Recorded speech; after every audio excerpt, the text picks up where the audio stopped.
is a thought leader in the crowd, because this is both about the crowd as well as people that are on stage. So, all right. Well, I should thank everyone for being here. I think we lost Kai for a second, did we?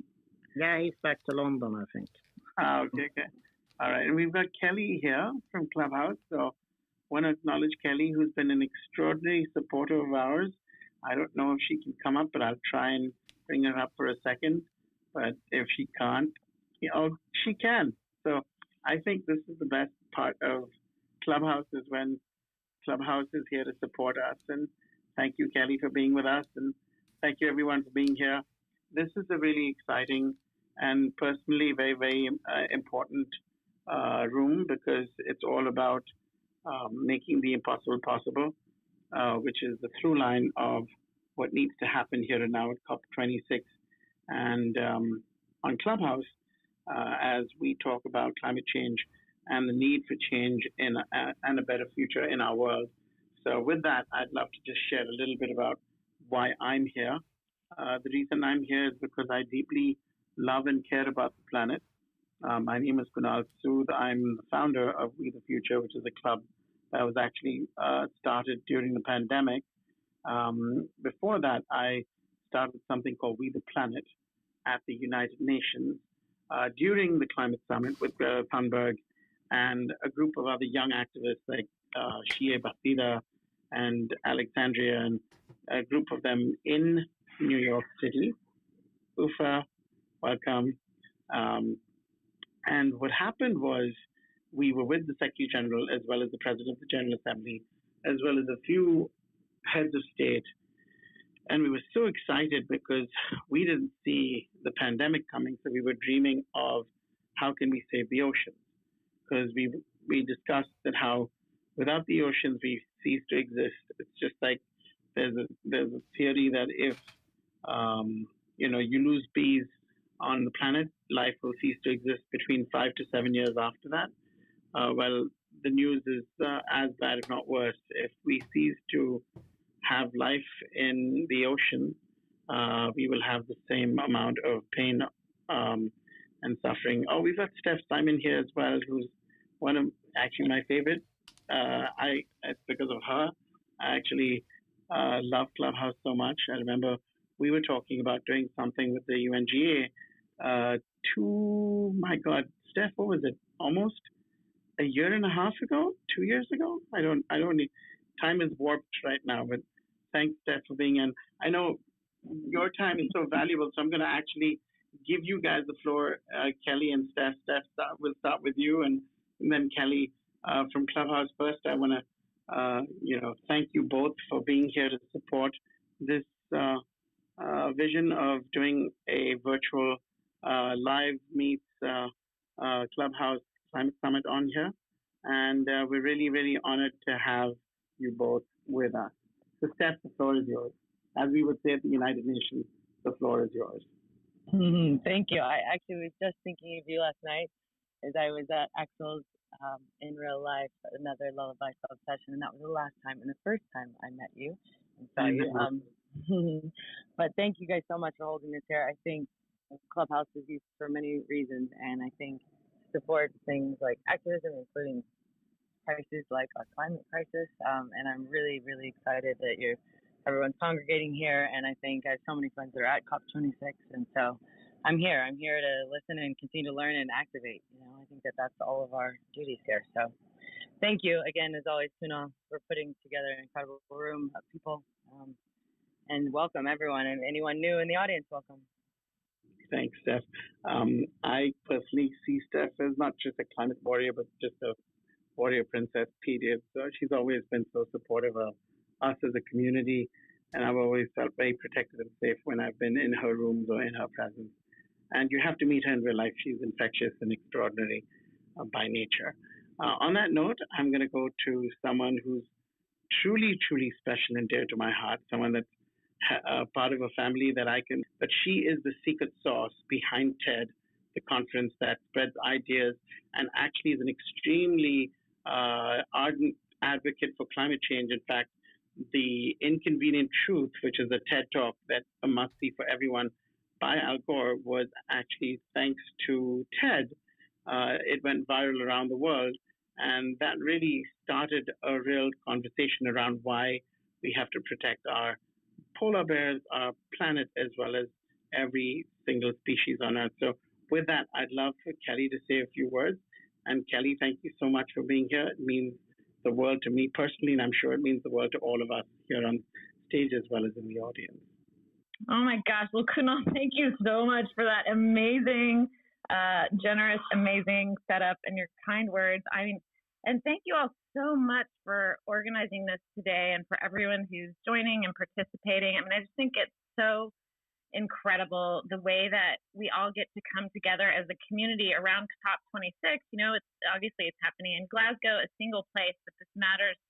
You know, this issue matters so much to the world, and I just feel so so grateful that you all are putting together this space, and so happy that Clubhouse can be a place where we can bring our global community together around this issue and to just hear from speakers and learn from each other all day and all night. So thanks everyone for being here, and thanks you guys so much for putting this together for us. Thanks, Kelly. Yeah, this is a marathon, guys. This is going to go on for 28 hours, possibly even longer if you adhere to Clubhouse rules, which nothing ever ends on time, and sometimes it goes on for days. You never know with Clubhouse. And Lord knows I've been part of rooms that have gone on for days and days and days and been very, very meaningful and impacted my life in a way that's truly positive and meaningful to not just my work, but my personal life space. With that, I would love to invite the true founders, the guys who've been working behind the scenes, Nate, day and night, Bertola, Kai, Evelina, and the rest of the team over here. I know you guys have put so much sweat and tears into this that I'd love for you guys to kick us off. And I'm here, and I'll be here hopefully for the next several hours. And Greg, you might want to, love to hear you breathe, but maybe mute. There we go. Perfect. And welcome, Greg. And Bertola, the floor is yours. Thank you for organizing such an extraordinary and important room on Clubhouse. Yeah, thank you, Kunal. It's so great to have the first session here in this room of the upcoming 28 hours event. I remember me and Michael here in the room and other people have been in We the Future since the very beginning. It was fantastic. All over the 8-9 months you have been running, so why not start in this room and tomorrow as well. This will be, like you say, a 28-hour co-creation where we hope that we can listen to each other, where we can link resources, we can learn from each other. We will have some fantastic rooms in the coming hours here going into different fields of sustainability. In the first sessions here will be very much of setting the stage, getting to know the COPE topics, mitigation, adaptation. We go into technology and finance later. We will have sessions where we bond and reflect on what's being said. We'll have some music. Tomorrow we'll have a co-creation session from San Francisco. And this will result in some kind of what we call the Clubhouse climate declaration, where we gather the ideas and start to connect the dots and see how we can go forward. And I know you can now like the topic around hope. So if you look at the flyer, we are really about creating hope for the future. And I will leave my word to Eva-Lena, who is, I guess, the trigger, the sustainable good life as a metaphor to work towards. So we are all about hope and trying to achieve something better for the future here. That's what we try to do. And also, that being said, this is the beginning. Clubhouse has been fantastic of creating these connections within the group. The process we have been working on now the last 6-7 weeks or something, we are now 25 people around the world, most of whom never met before.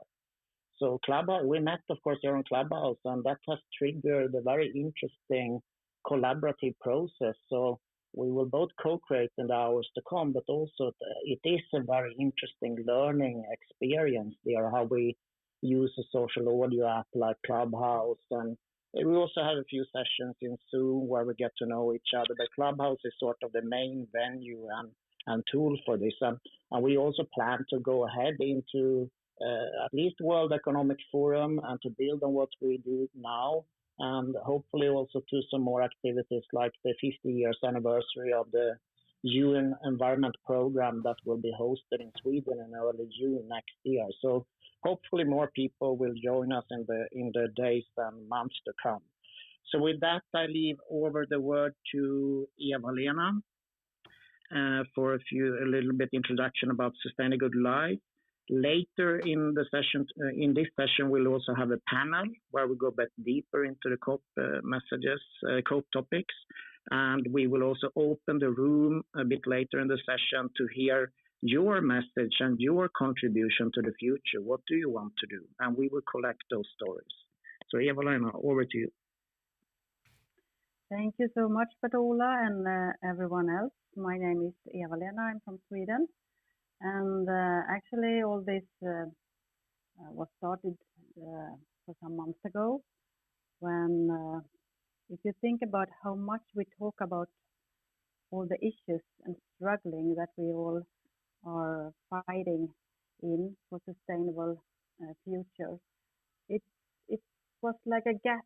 We need also to talk about our dreams and our visions and how we could look like in a sustainable good life, and share that with each other, because it's so many that have good thoughts, good initiatives, good solutions.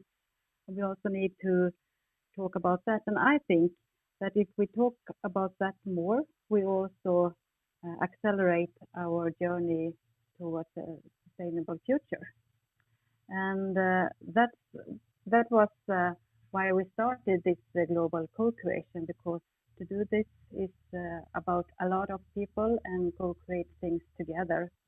No one more, no one less. So really thank you to all the new friends connected here in Clubhouse that have made this 28-hour event possible. Thank you for that, and hope we have a great 28 hours together, and then we will continue the process and weave our dreams together.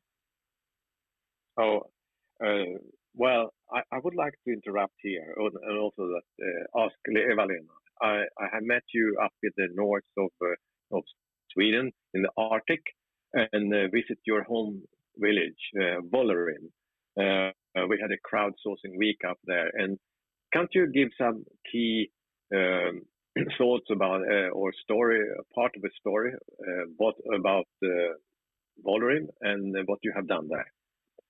Sure. Yeah. So I'm from a small, tiny, rural village, about 800 persons at the Arctic Circle in Sweden. And what you can learn from Bollerin is that it's never about one person. So in that village with 800 persons, we have we are 0.2 persons per square kilometer, so we have a lot of space. And then we also need to learn to collaborate to survive. So in this little village, there are 60 small companies, 30 non-profit organizations, and 7 of what we call bygdebolag. It's co-owned businesses for the common good in the village, and it's owned by the villagers and driven by the villagers, and all the revenue goes back to invest back to the village to strengthen the local economy. For example, there is a hotel with 189 co-owners. There is a school with entrepreneurship that is amazing. There is an ecotourism company there you can experience this Arctic everyday life. It actually have been nominated as one of the top 3 most innovative ecotourism businesses worldwide for some years ago. And you have a farm that is co-owned also. It's a special breed in the Nordic Arctic Circle that's called Fjällko. It's nearly not so many cows left, so there people go together and try to save them and do amazing feats So artisan chiefs from Wollheim have won bronze medal in World Championship in Cheese Awards, for example, and a lot of more. There are so many good things happen there, and there's so many good people, a vibrant community, and it had learned me that if you put your ego away, you can do amazing things together. And I think that is what this village can learn us. Great, Eva-Lena, and I was very inspired when I was up there, and hope some other people will visit your village and in the Arctic and also learn how you collaborate, because we need to learn from collaboration. And when you look at small villages, it's easier. It's no silos. It's more collaboration and exchange of ideas, and we can learn a lot from this type of communities, even when we are living in big cities. So, and I think most of the discussion today is related to the Paris Agreement. And the Paris Agreement is about how we should keep the planet to 1.5 degrees, and we are not on track. And for our discussion today, I think I would like to sort of inspire you to start thinking of how every nation could be more ambitious to deliver what is the heart of the Paris Agreement, the National Determined Contribution, the NDCs.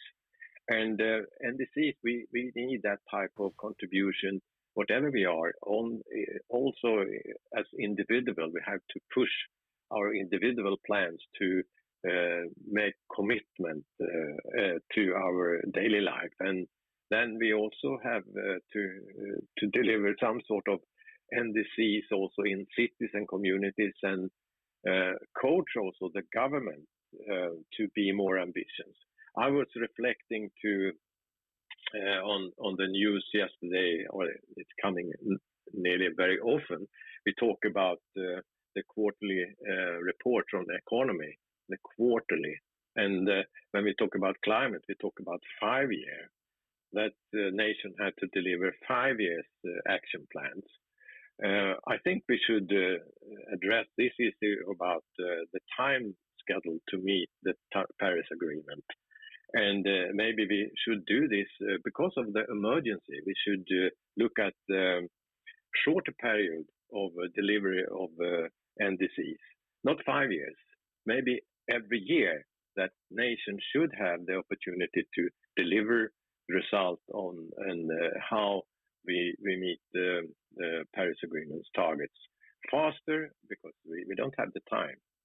And so start to think about that. And when we talk about NDCs and Paris Agreement, it's a lot of different types of perspective. When we talk about Glasgow, we're always coming back to issues like mitigation, adaptation, technology, and finance. And we're going to cover all these issues in our discussion. And one thing, how to reach out of this type of sometimes complexity, we need stories to tell. And Wollheim was one of the stories. But I would like to ask Mark, this is storytelling. That's something very important to support change in our planet. Can you give some example on that, Mark? The floor is yours. Oh, thank you, Kai. It's an honor to be here and participate in this process. What I love about Clubhouse in general is the fact that it is a storytelling platform. And people come on here day after day, hour after hour, and they tell these personal, impassioned stories about what they feel and what they believe and the kind of future that they want to create.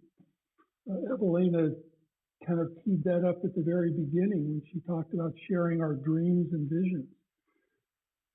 And I've been in a few rooms where we talked about the concept of what is a sustainable, good life.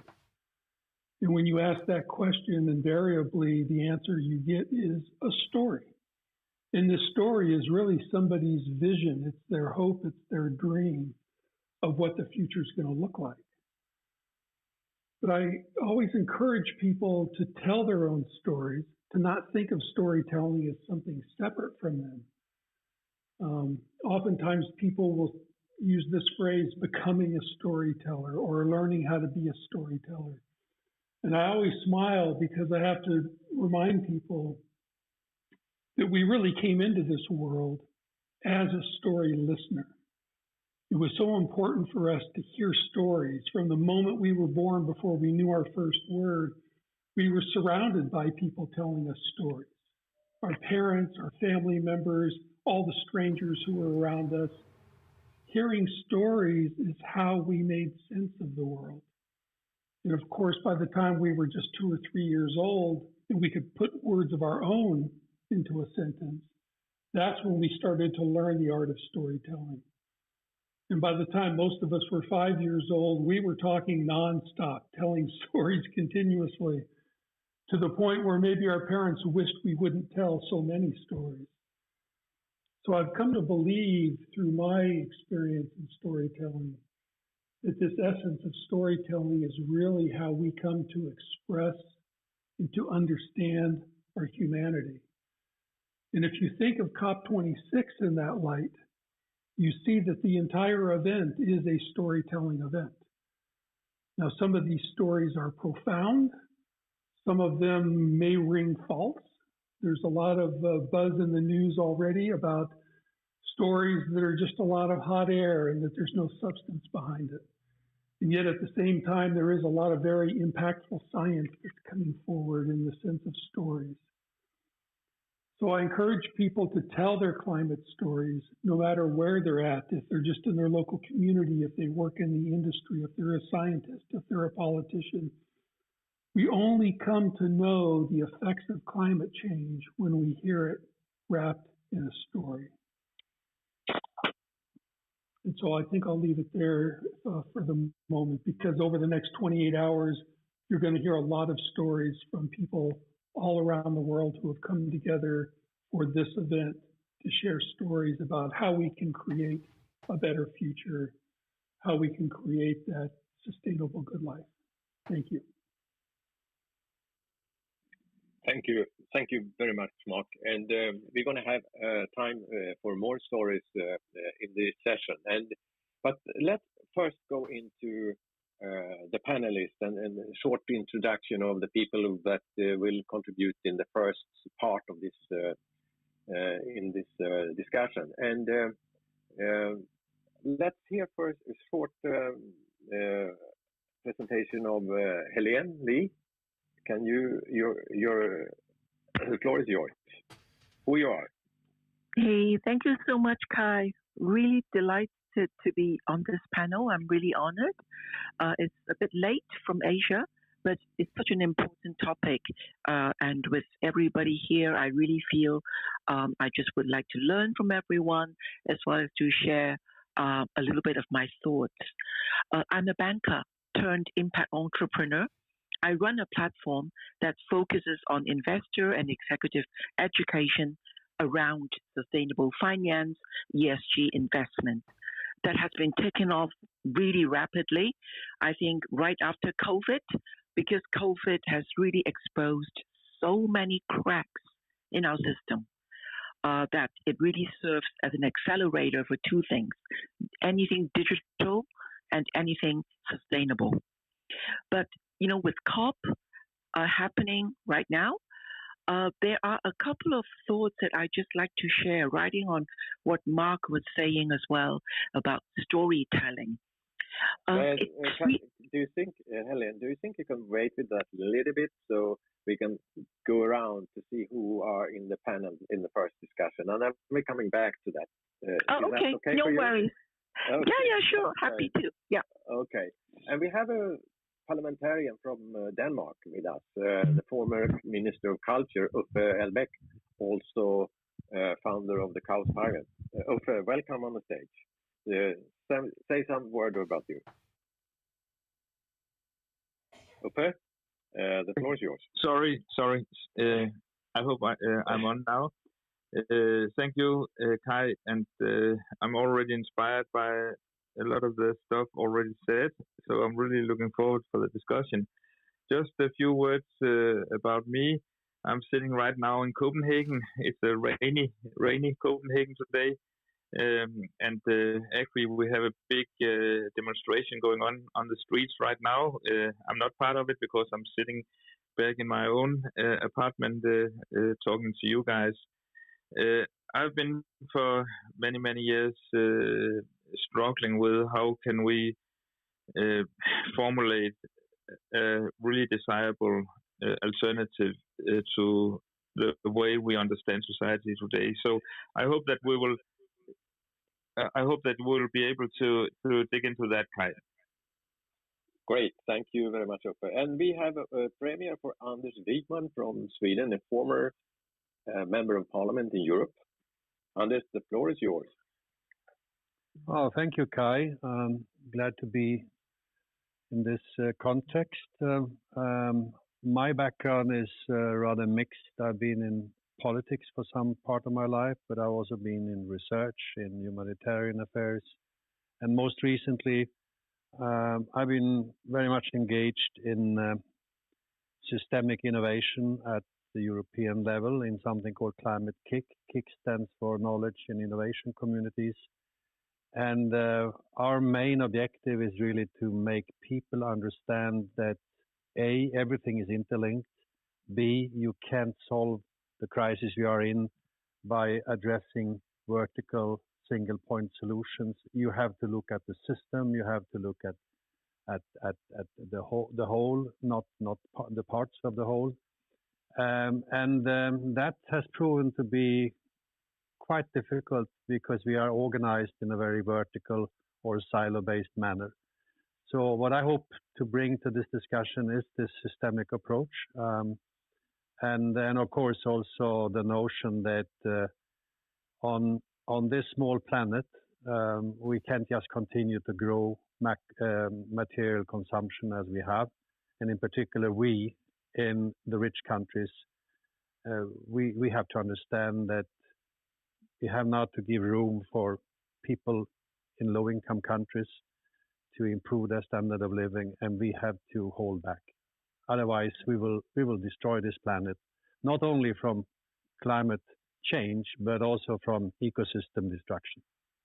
Yeah, and one of the ambitions for us today is also to try to find hope for the future and solutions that could be in place if we have the right conditions around us. And we will come back to that. And thank you, Anders, for your introduction. And we also have Andrea. Andrea, you are there? Yes, Andrea? I am. Yep. Hi, Kai. Hi, Kai. Thank you. Welcome. A little bit about yourself. Sure. Thanks for the opportunity to be here in one of my favorite clubs, We the Future. I'm Andrea Soccorso. I'm based in New York. I am heading over to Glasgow in an hour. So just happy I could pop in, and I'll be back tomorrow. I feel very strongly about this topic. Personal stories.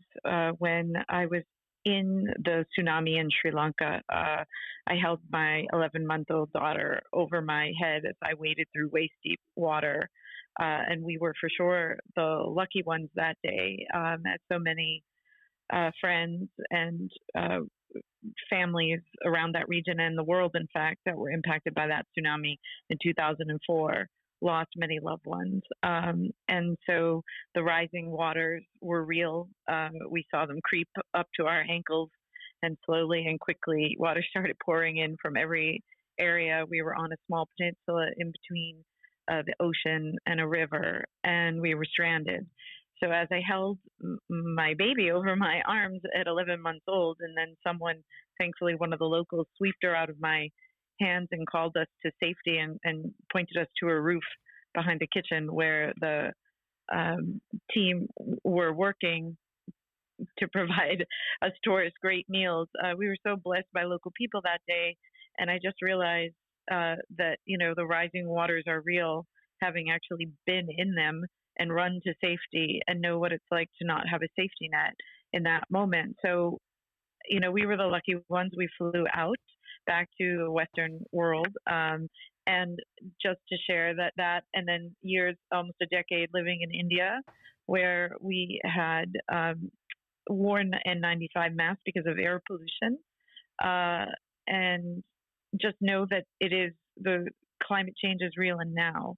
And then having been campaigning on children's rights and issues, there's an intergenerational story to be told here.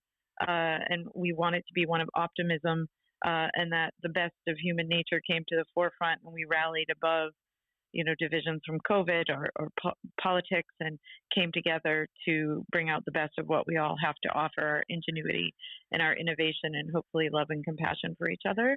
And that's why I've been active in this space for a while, including building a transition town when I lived in London before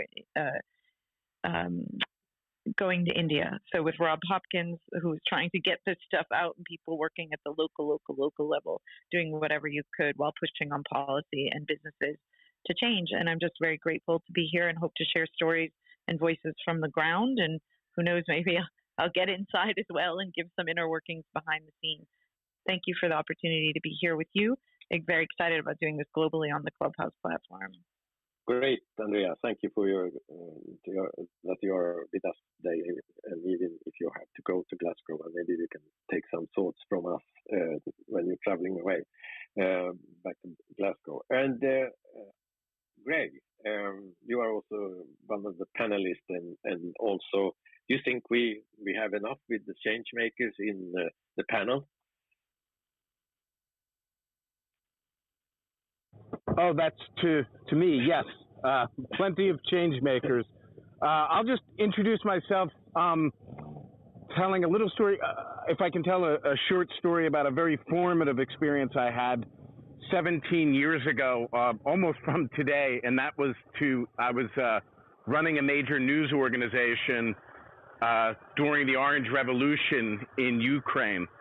And it was and that's what really got me interested in change and change movements, and led to my book Cascades.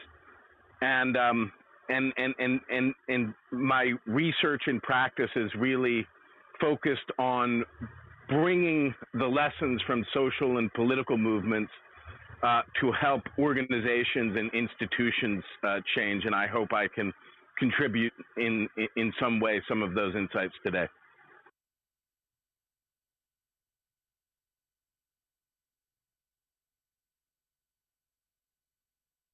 Kai, we can't hear you. Yeah, thanks, Greg.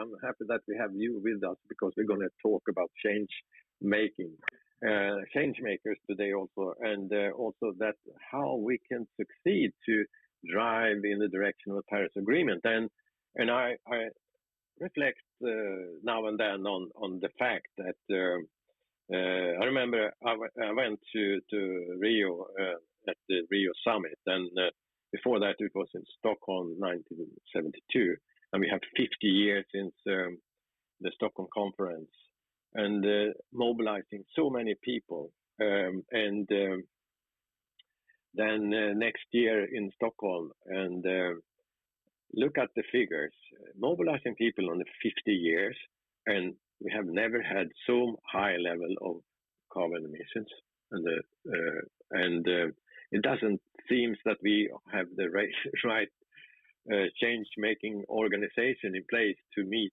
the target, because we haven't succeeded on 50 years, and now 2030. It's a pretty challenging situation.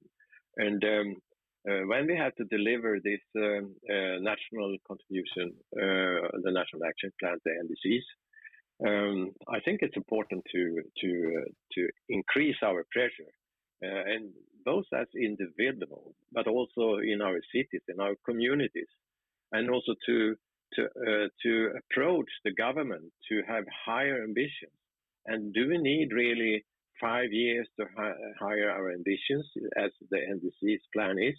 Maybe we should shorten that period to one update a year at least, to show how we can reduce the impact of climate, and to come to closer to the 1.5 degrees. So that's my first question to the panel. And where do you see the dilemmas and where is the solution to get there to meet the Paris Agreement's targets on 1.5 degrees?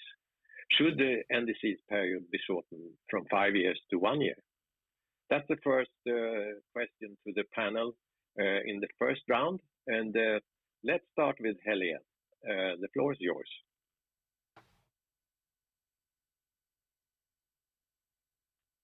Helene, are you there?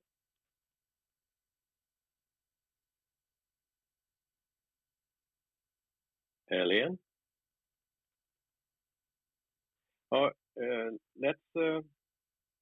Let's start with we'll wait for Helene to come in, and then maybe Uffe, can you start?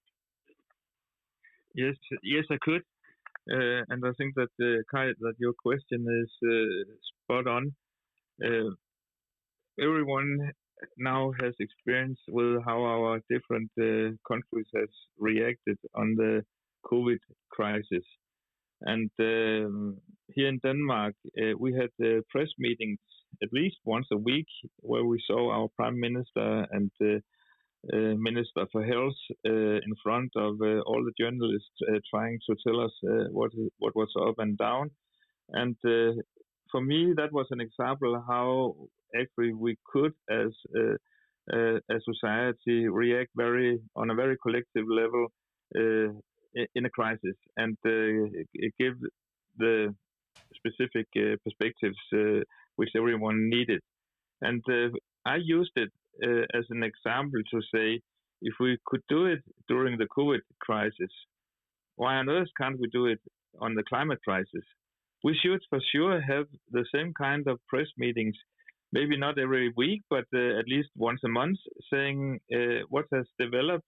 Are we going ahead, or are we do we see a setback in how we as a society and also as an international community reacts on this issue? So I totally follow you, Kai, when it comes to that. If we talk about 5-year perspective, we need to at least to go down to 1-year perspective, and I hope that we are able to actually to use the experience we have gathered during the COVID crisis to create a national conversation driven by our governments, and use the power we have as parliament and as governments to address the most important issues. And I think we should, everyone should use the experience from the COVID crisis to say, if we could do it then we can also do it when it comes to the climate crisis. Can I respond to that, Kai?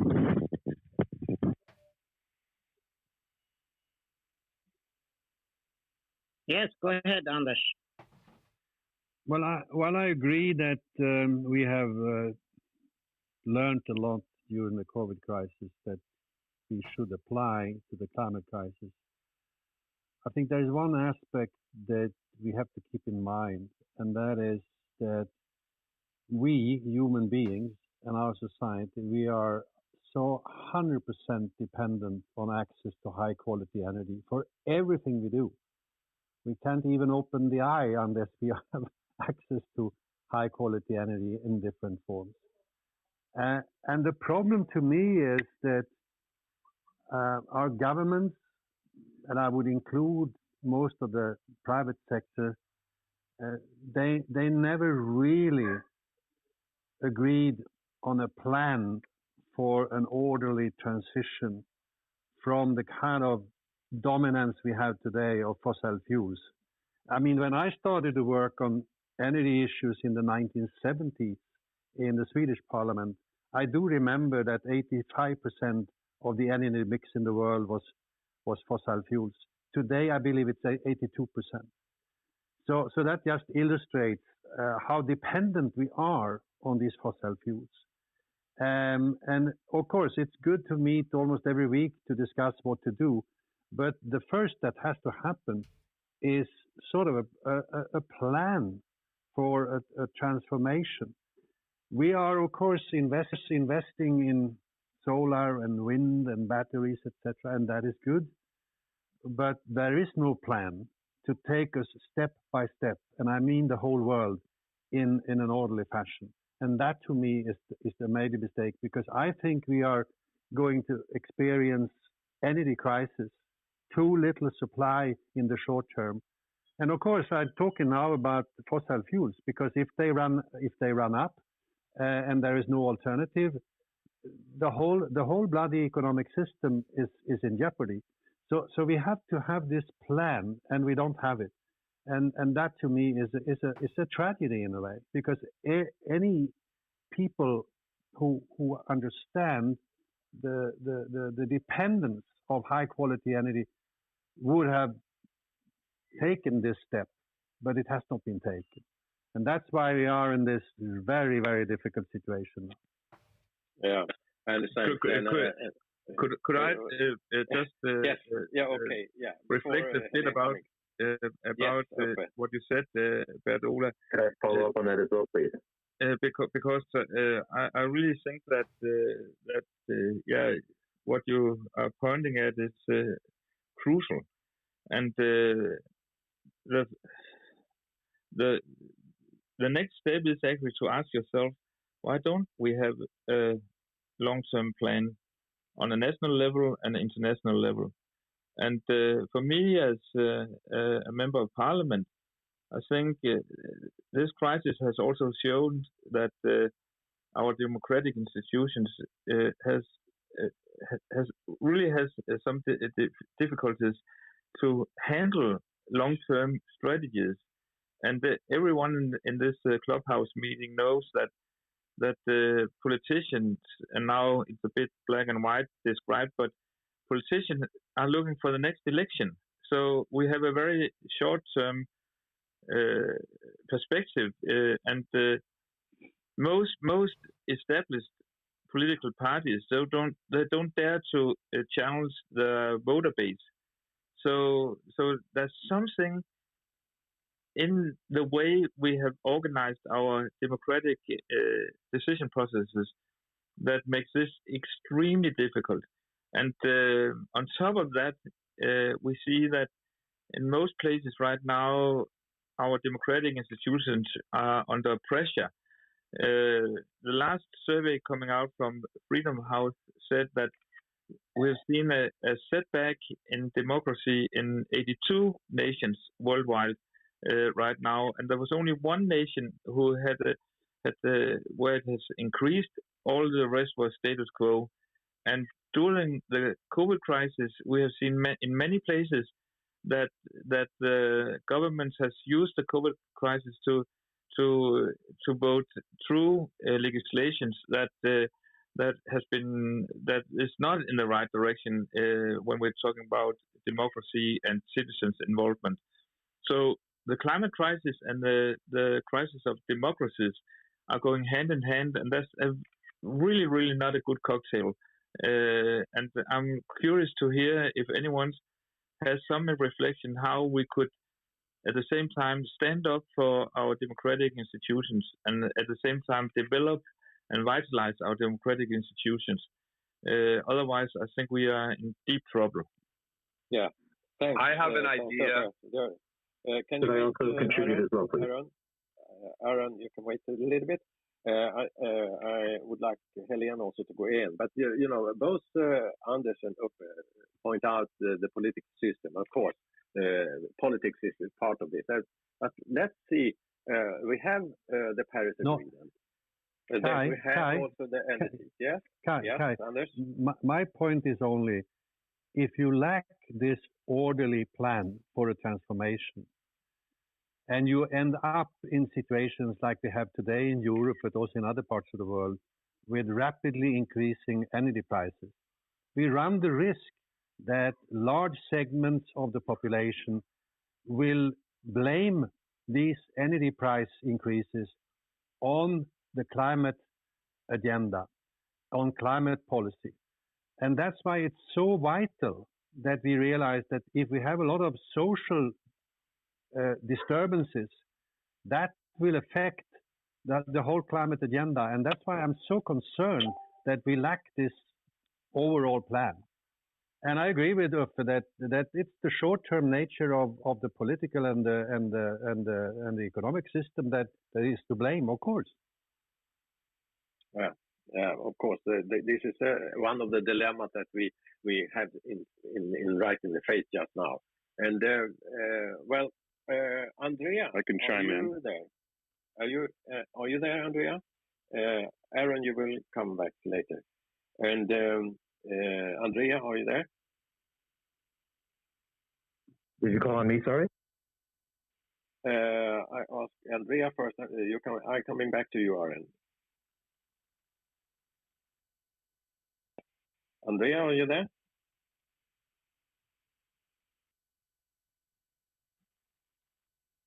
Aaron first. Okay. Your floor is yours. Thank you very much. So yeah,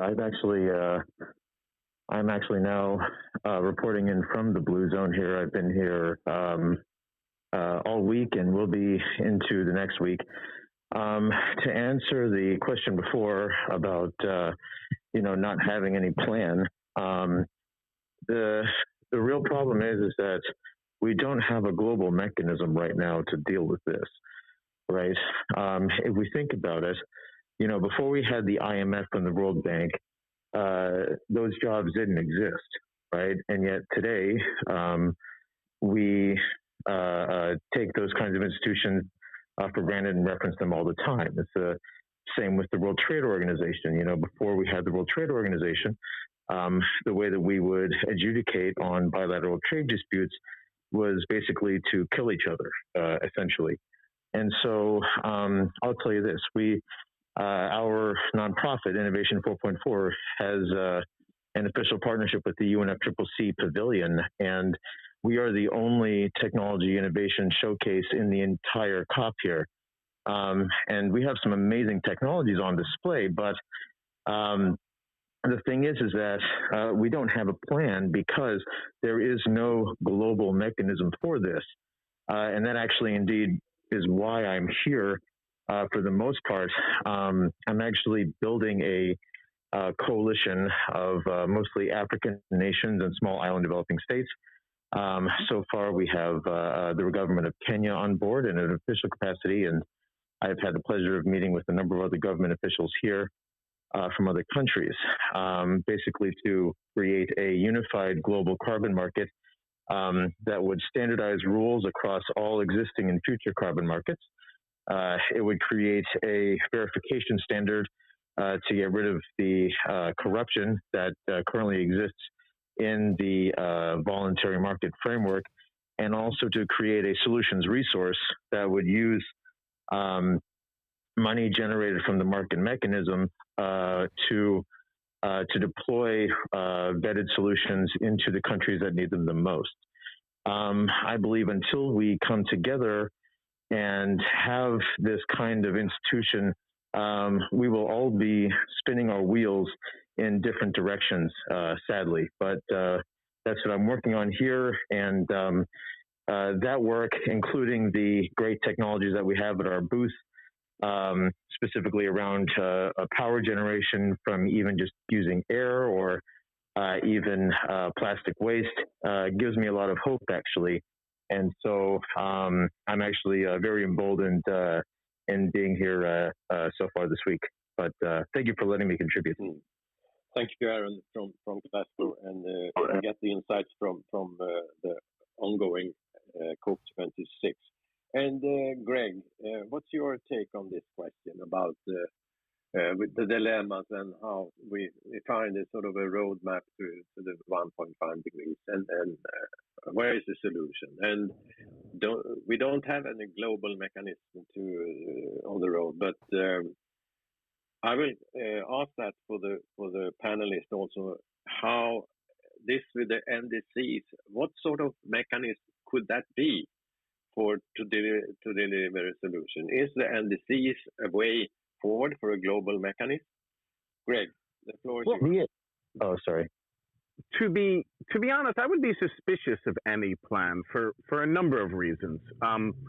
First of all, when you look at things like electricity generation and transportation, we're only talking about 40% of the problem. And so much of the other 60% are things that we don't have solutions for. For instance, how do we make cement without emitting carbon? How do we make steel? How do we continue to build things? So, nobody on Earth knows how to solve those problems. So I don't see how you can have a plan to solve those problems. We need to invent solutions that don't exist yet. The other reason I'd be skeptical of any plan is that different places have very different needs. So in a place like America, we have certain needs. In the developing world, the needs are much, much different. So what I'd like to see us focused on is building shared purpose at the nexus of, and nonprofit can play a really important and constructive role in helping galvanize the private sector to help come up with solutions. But in a lot of other parts in the world, say sub-Saharan Africa, I think we're actually going to have the private sector and multinationals kind of lead and help pull some of those governments along. So that's what I would like us to focus on, building shared values and shared purpose on this journey to find solutions rather than trying to come up with a master plan. I'm Greg, I'm done speaking. Greg, if I could push back against that. Let's wait a little bit. And Helene, you're still there? Are you there? Helene? Thank you, Kai. Just really a very quick one. I agree with Greg that it's very hard to have a cohesive plan right now when where there are so many dots that are disconnected. We can talk all we want, but I see a huge divide between the talk and the action. And I think the problem is that we can all see climate issues at a macro level, but how that relates to the micro level, where I'm operating as a company, as a university, as a think tank, whatever, and then how does that translate from the micro level to the me level? What can I do about it? So I think until you actually have a common baseline of knowledge that we can, all subscribe to, it's actually very hard to get going on the action side. And sadly, we don't have much time left not to act on it and, just to talk about it. Just talking about it is not a luxury we can afford for much longer. And I think we need to find a way how to translate and connect the dots between the macro to the micro and to the me. So let me just pause there and love to hear the other thoughts from everyone as well. Thank you, Kai, for having me here. Thank you, Helene. I will just come in and reset the room for new people here. Batola, can I interrupt? I have No. two people and we are leaving. I want them to talk. Can you just give me 3 minutes? I have 3 speakers. It's set up from Glasgow. Yes, come in. Okay, you're in Glasgow. Come in from Glasgow now if you are there. Can you hear me now? Yes, go ahead. Yes. Okay. Sorry. This one? Yeah, like.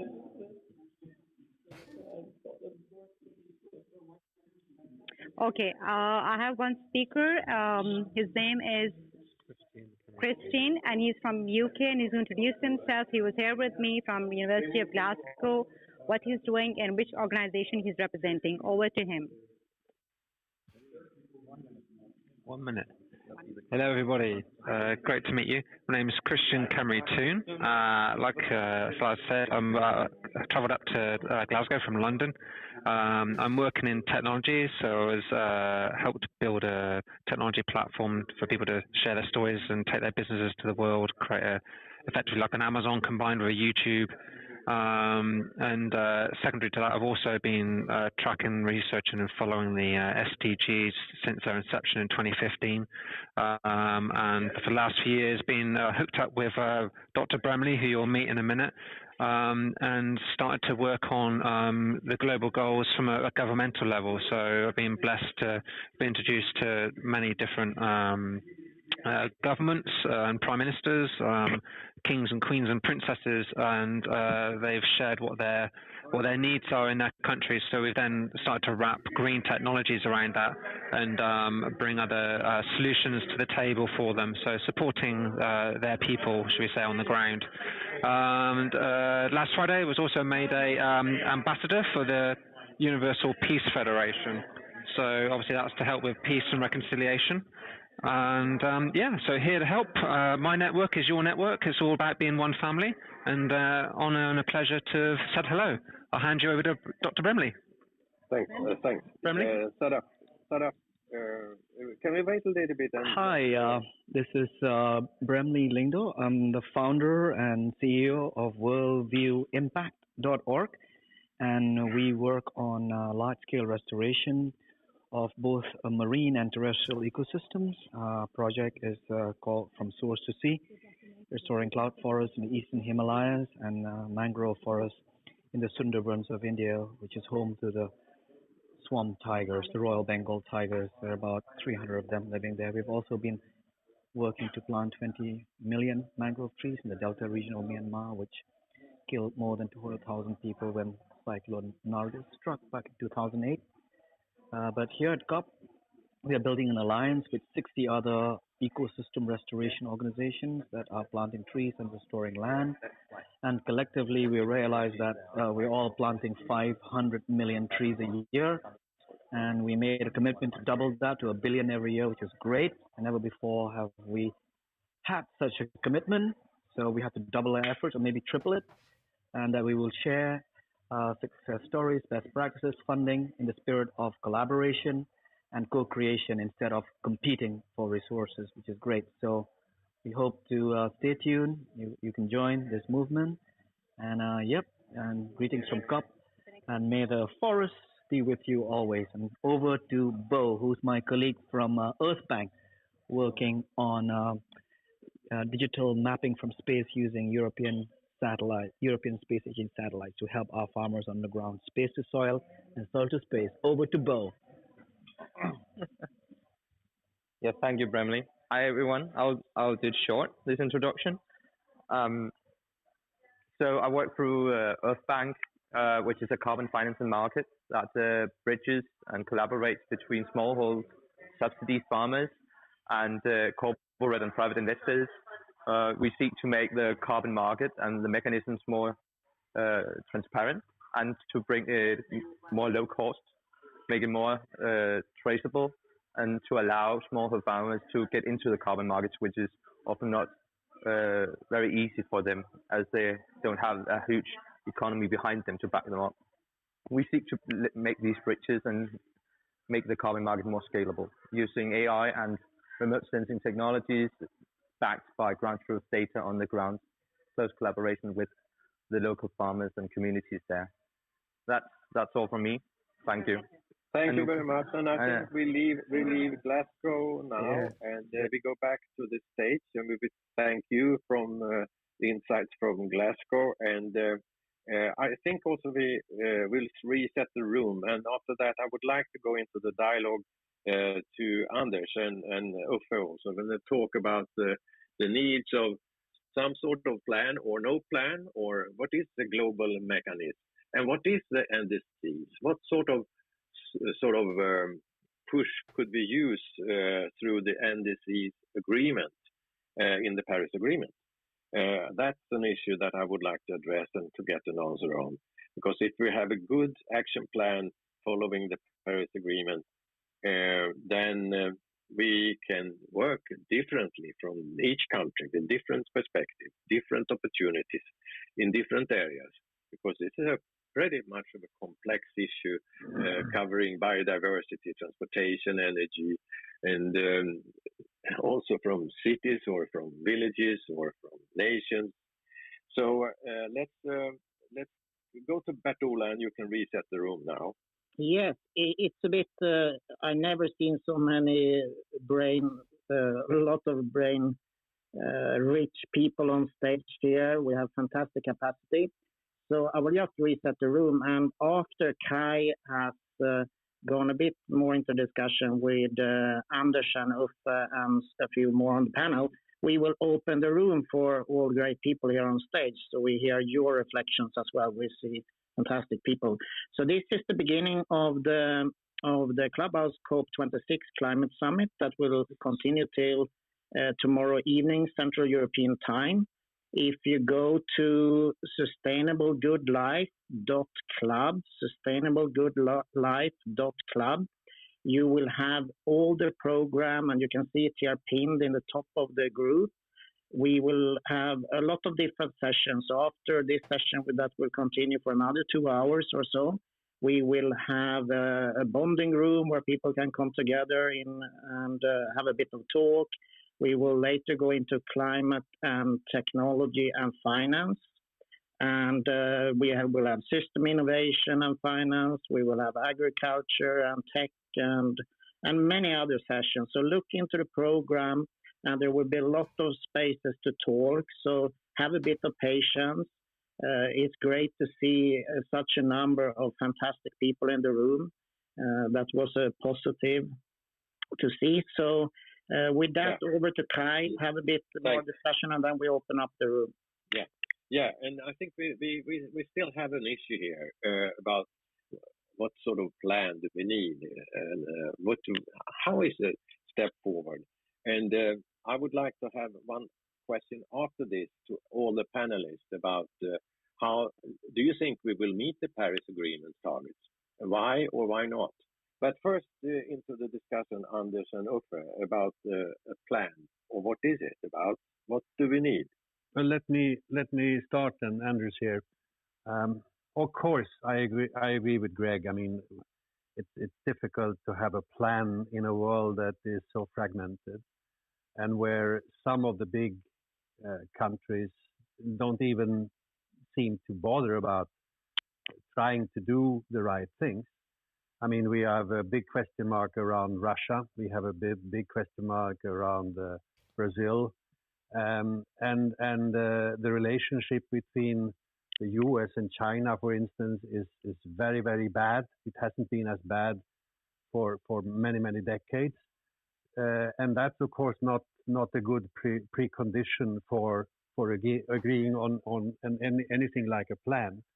So don't misunderstand me. But I think we have to realize that since we are mainly dealing with energy and materials, and energy is so vital for everything in society, we somehow cannot just say let's reduce emissions without having a good idea about now what is going to be the substitution for the emissions that go away. That is to say, the fossil fuels that go away. And this is exactly what we are experiencing now in Europe. We don't have the alternative energy in place. And then we have price increases, and we have a lot of social and negative reactions from ordinary people. So I think we have to take this much more seriously, and I think that access to low carbon energy sources in low income countries is absolutely crucially important. Otherwise, they will be stuck in the carbon economy, and we don't provide the support necessary, not in terms of finance and not in terms of technology, and that to me is a disaster. So I think we need to work more on the energy agenda as such. And then I agree with you that cement, steel, and all those materials are also critically important. But I think we have to deal not only with reduce emissions, but we also have to deal with the topics that are at the next level, namely the energy systems and the material systems. And there we are lagging behind. And that's why I want some kind, if not a plan, at least close cooperation. Yeah, nothing this is is wrong with Census. collaboration. And let me go to Uffe first, and then. I wanted to respond to yeah. Anders' issue about developing countries. This is Census Lolion. Yeah, okay. Let's do that and then Uffe. Okay? All right. Okay. Thank you. Thank you. My name is Census. I have worked within Southern Africa and East Africa, and I'm currently in the U.S. When you talk about the type of support, the truth is the support in terms of green energy, it's very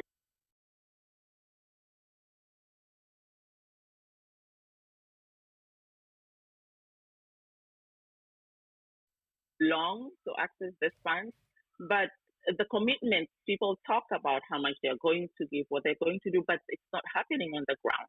You know, it took a while for South Africa to build its wind farms in the Kalahari, and the process started from about 2008, 9, 10. It's only now that some of these programs have completed, including the wind energy in Kenya.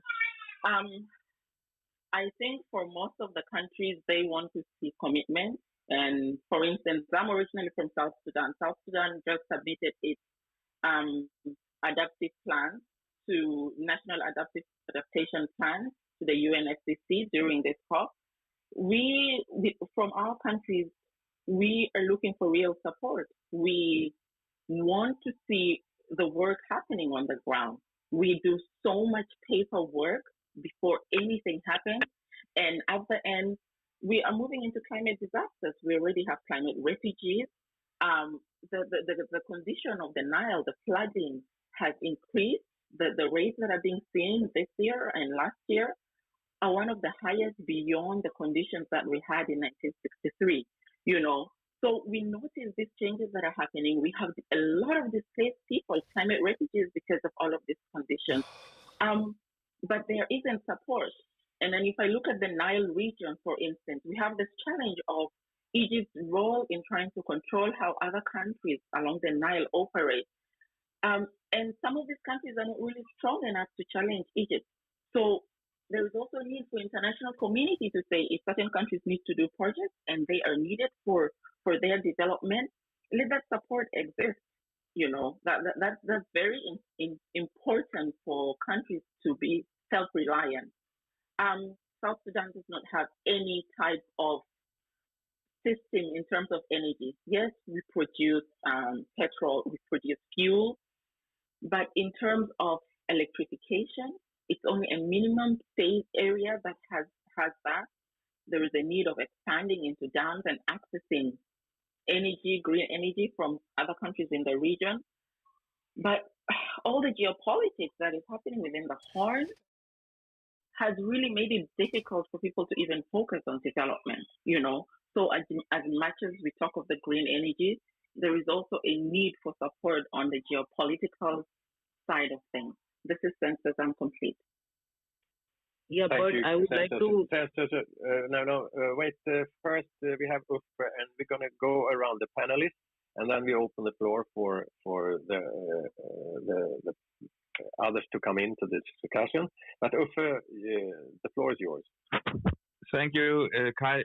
And I feel really humble to continue after you, Census, because I know that I'm living in a country which is very privileged to be part of Denmark compared to what is happening in Africa and the problems you are facing. So yes, I'm very humble now. But Kai, you asked, is there any reflection about how to create a national strategy, international strategy on these issues? And I have to say that here in Denmark, when we 2 years ago decided to have a national strategy for 70% reduction of CO2 before 2030, it was a huge step in the right direction, because suddenly there was a common goal which all political parties in the Danish parliament supported, The next challenge was, of course, to actually formulate a concrete action plan. But because we have set this goal in 2030, we had to face some of the really, really tough questions about our infrastructure, our transportation system, the issues about our meat industry, etc., etc. But without a common goal for 2030, we would never have taken the concrete steps as we're doing right now. So hopefully that could be a positive story about how to do it. And then I totally follow Anders and also Greg about that. That this is not only a question about the public sector. This is a question about a cooperation between the public, private, and the civil society. And this is something which is really, really close to my heart. Is that how can we develop new types of organizational models for business and education when it comes to what I'm calling the fourth sector, the arena between and in between the private, public, and civil society, because neither the public sector can solve this, neither can the private sector do it, neither can the civil society do it, because all the big problems are sector crossing problems and national state problems. So we have to develop new kind of hybrid solutions. And again, we have to take it step by step. And this is just a short story from Denmark that if we hadn't had the goal 2030, we wouldn't have taken all the practical steps which we're doing right now. Thank you, and I think I agree with you. And coming back on the issue of a structure, we have a structure problem in our society. We have organized a society for something else many years ago, and we need a new type of system thinking society, and it takes time to do so. But I'm pretty eager to come back to the question about what the national contribution action plan to the Paris Agreement could be. Because that could be a way for us to make more pressure. And that's the only action-oriented tools for us to look at related to the Paris Agreement. And that cover all the different types of issues, from biodiversity to transport to energy. And also we can look into cities. And I've seen enough with the cities that can deliver action plans and who are sort of consensus between the political parties, and we need a political system that can drive this. I have many examples on that. But as a change maker, Greg, how should we support this transition? Greg, the floor is yours. Yeah, if I could build on Uffe and Census's comments, which I thought were excellent, and point to your question, and if I could add a bit of caution as well. One of the things that we see that really gets in the way of change is that people want others to change for their reasons, and we really need to accept that people need to embrace change for their own reasons. That's the only reason. That's the only way they'll really accept change in a sustainable way. Of course, businesses need to be profitable. Of course, developing countries need to build a better life for their citizens, which include things like energy and higher protein in their diet. So I think it's very much to Uffe's point that we need, of course, we need goals, but we also need to open ourselves up to the adjacent possible and to new possibilities that don't exist yet. And I think that will exist very much, as Uffe said, at that sort of nexus between, as he put it, private, public, and civil society. I'm Greg, I'm done speaking.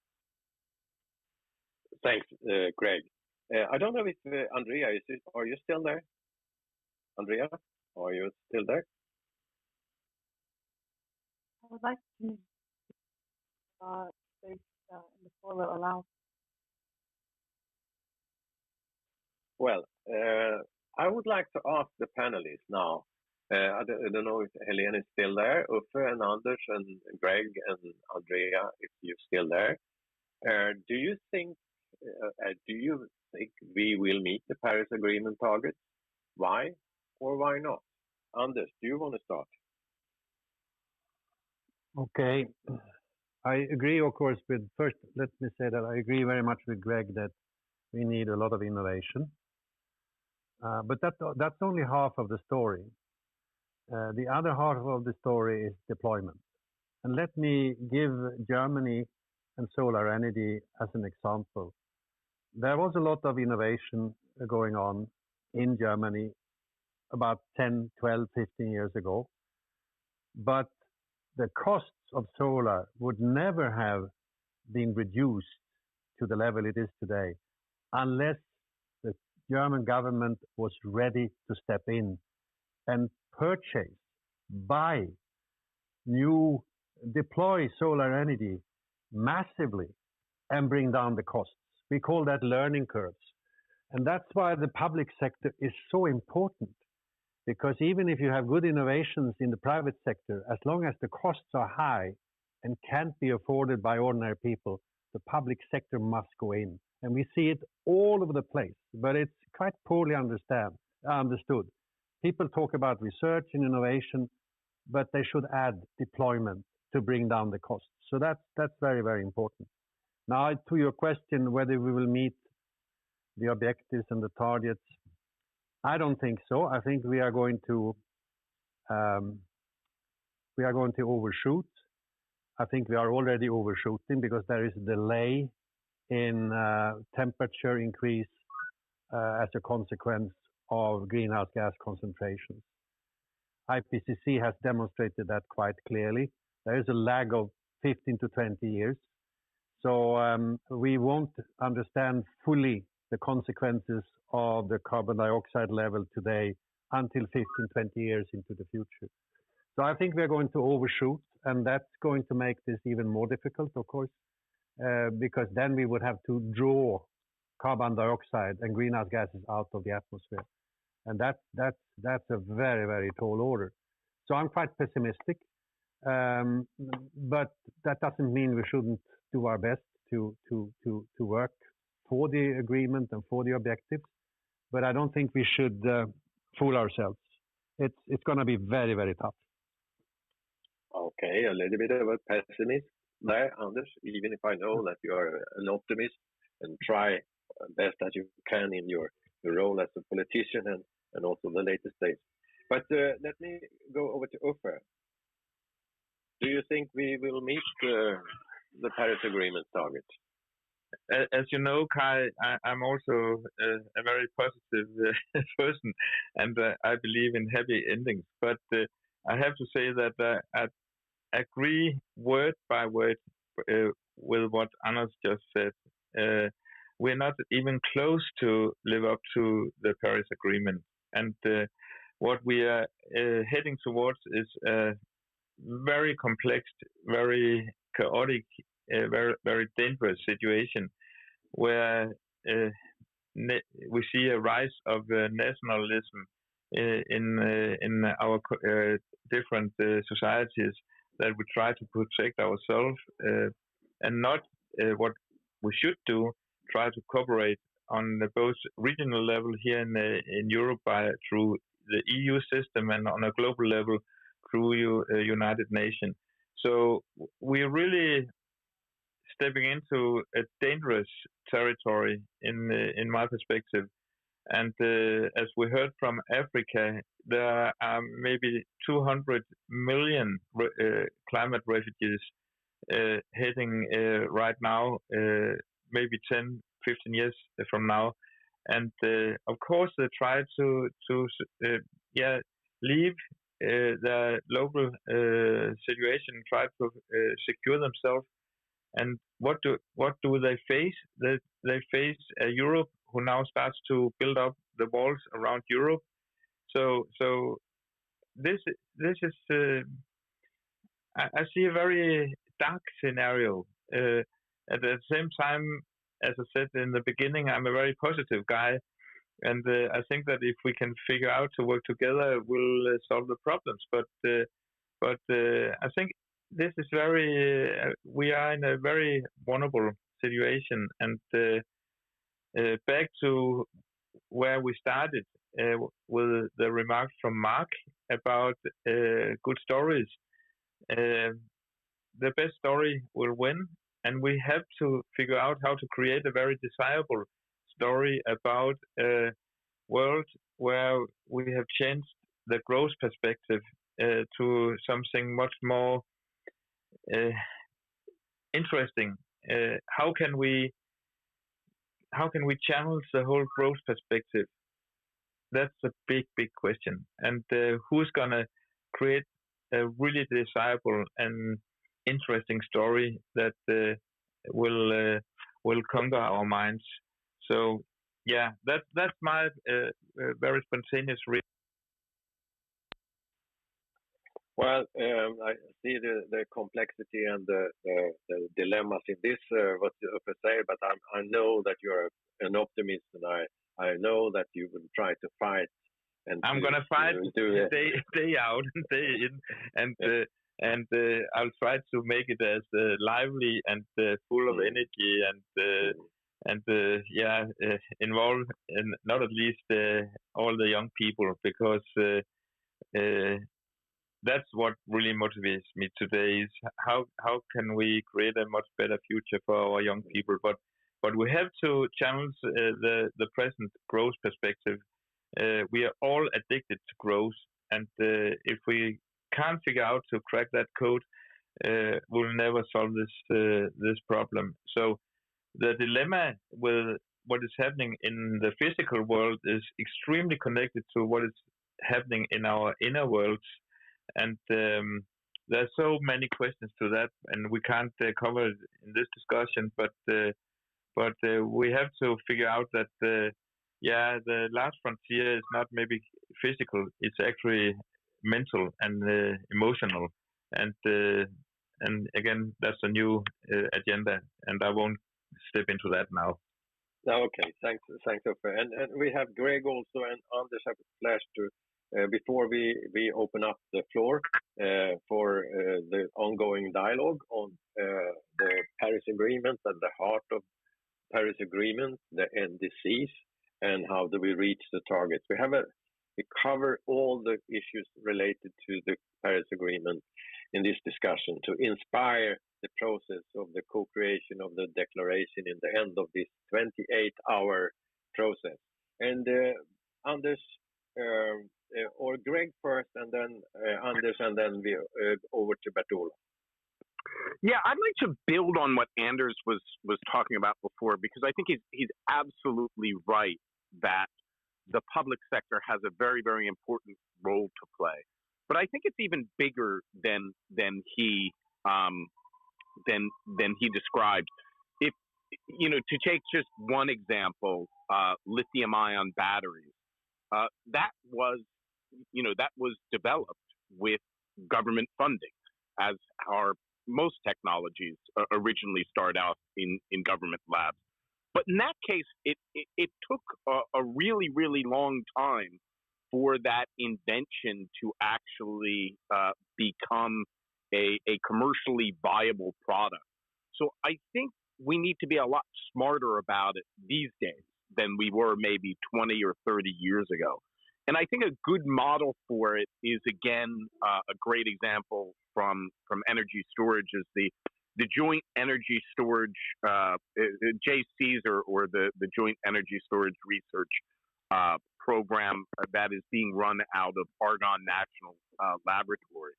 And in that case, it's not just grants given to individual research scientists at academic organizations. It's actually a partnership between 5 of the national labs, a few dozen of the top research universities, and over 100 private sector organizations, all collaborating to find the next generation of viable batteries, both for the grid and for transportation. So I just thought, Anders, that was a great point. But I do think we need to be more creative and come up with new solutions and complex collaborations if we're going to tackle a lot of these problems. So, Greg, do you think we're going to meet the Paris Agreement targets? To be honest, I really don't have the expertise to answer that question. I like to stick to the knitting, so to speak. Not going to make more pressure on that. And Anders, it's the floor is yours. And then we're going to open up, and Bertola will take over. Okay? I've already indicated that I'm quite pessimistic, or I would say I would call it realistic. I don't think we're going to make it. And, look at arithmetics, mathematics. Look at investments going into renewable energy or alternative energy sources as compared to what is still being invested in fossil fuels in different parts of the world. We would need to at least quadruple, if not even more, the amount of money put into alternative energy in the next 5 to 10 years, and in particular in Africa. But we are not doing that. The money is not coming. One aspect of it is investment guarantees, because I do understand that there are quite a lot of private capital that is interested in investing in low carbon structures, but they find some of the investment environments very insecure. So that's why I think development agencies, the World Bank, the regional banks should provide investment guarantees. That could be one part of the solution to sort of kickstart an investment, to enhance the investment levels. Finally, I agree with that. I've been working with the circular economy as a concept now for about 15 years. And while I fully support that we have to move from linear production to circular production, and that we are wasting both a lot of resources and money today by using materials basically only once, and also leading to a lot of unnecessary pollution. But having said that, the circular economy is not a silver bullet. It may draw down demand for virgin resources by maybe 50-60% over time, but not more. So absolute decoupling is not going to happen. And that's why this conventional growth agenda is impossible. We can't just continue to dig up more and more and more resources from the crust of the earth. It's impossible. And those of us who live with good material standard of living, we should be more modest about the future and realize that quality of life is more than material consumption. So we need a totally new discussion in society about what is the meaning of life and what is quality of life. And I think that must be part of the equation. Otherwise, I'm very pessimistic. You may have a sort of a group of people who have come together in Clubhouse and created sustainability or sustainable good life. That is our vision, and of course the road there is huge, and a lot of steps to help people to collaborate, to drive issues in the right direction, discuss with politicians, going into the private sector, and mobilize people in different ways. But I know that, Anders, you are one of the front runners in Sweden and who have addressed this issue for many years, and also in the European level. And I hope that also Climate Kick will be something that can deliver good solution for Europe. And Bertola, are you there? Absolutely. I'm here and ready. Open the room. Yeah, I'm here and ready, and it's a fantastic room with a lot of fantastic people here. So we will go to Aaron first, Aaron Berger, who needs to leave the room. I know he has some great things here.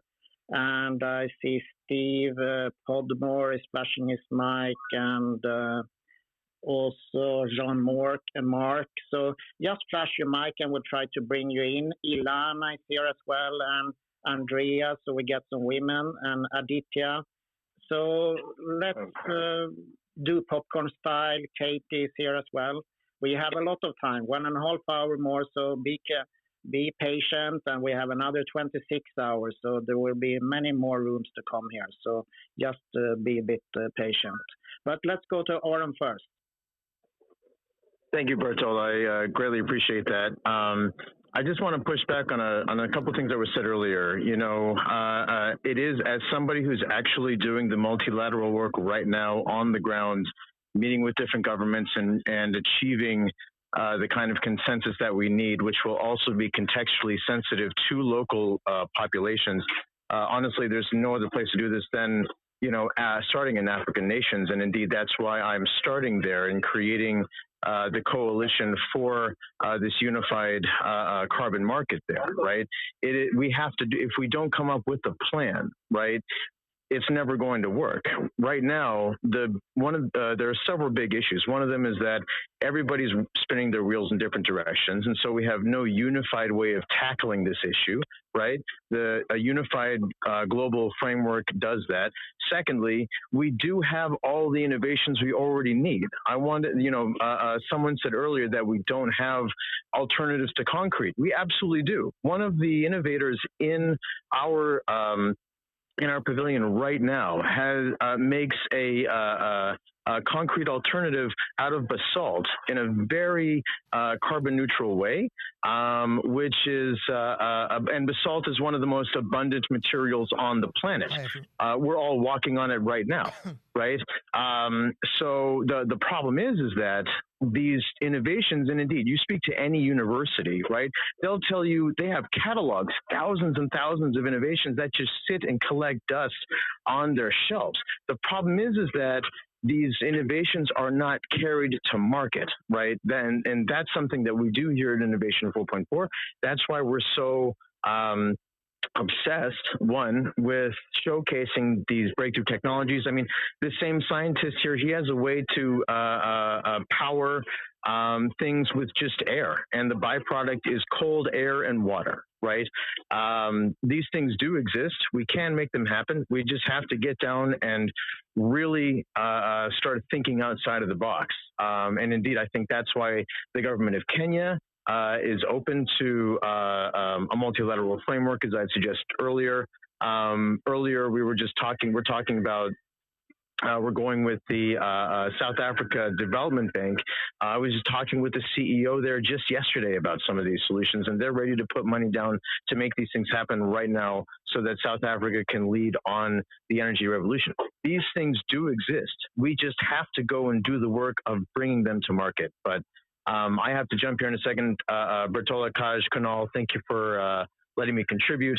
But I do believe that we have reason to be more optimistic if we try. I know that the last thing that I'll say, James Baldwin, very famous civil rights activist here in the U.S., once was asked if he was a pessimist about the civil rights movement.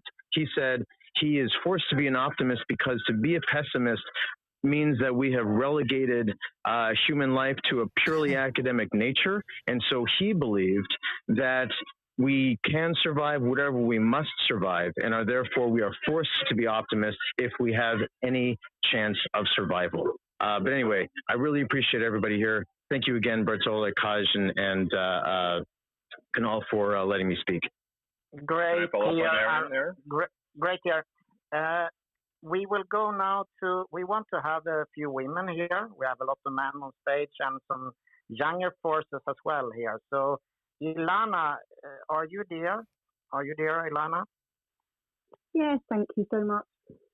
Really interesting conversation. Thank you everyone for taking the time. I just wanted to talk a little bit on the mobilising more broadly, and I think we do need these collaborative models where it comes from not just the public sector and NGOs, but also the business sector. And a massive shift to that has happened at COP, actually, where they've announced that publicly listed companies now have to have a framework for sustainability. So the IFRS has finally announced this. And as you all know, I work in frameworks for sustainability. And that the reason I've committed to that is because until we can standardize what sustainability looks like in different regions and for different industries, it's very difficult for the investment community to get on board. And I agree, I'm slightly pessimistic, but also very optimistic about the future. And the pessimism is really with the carrot, if you like,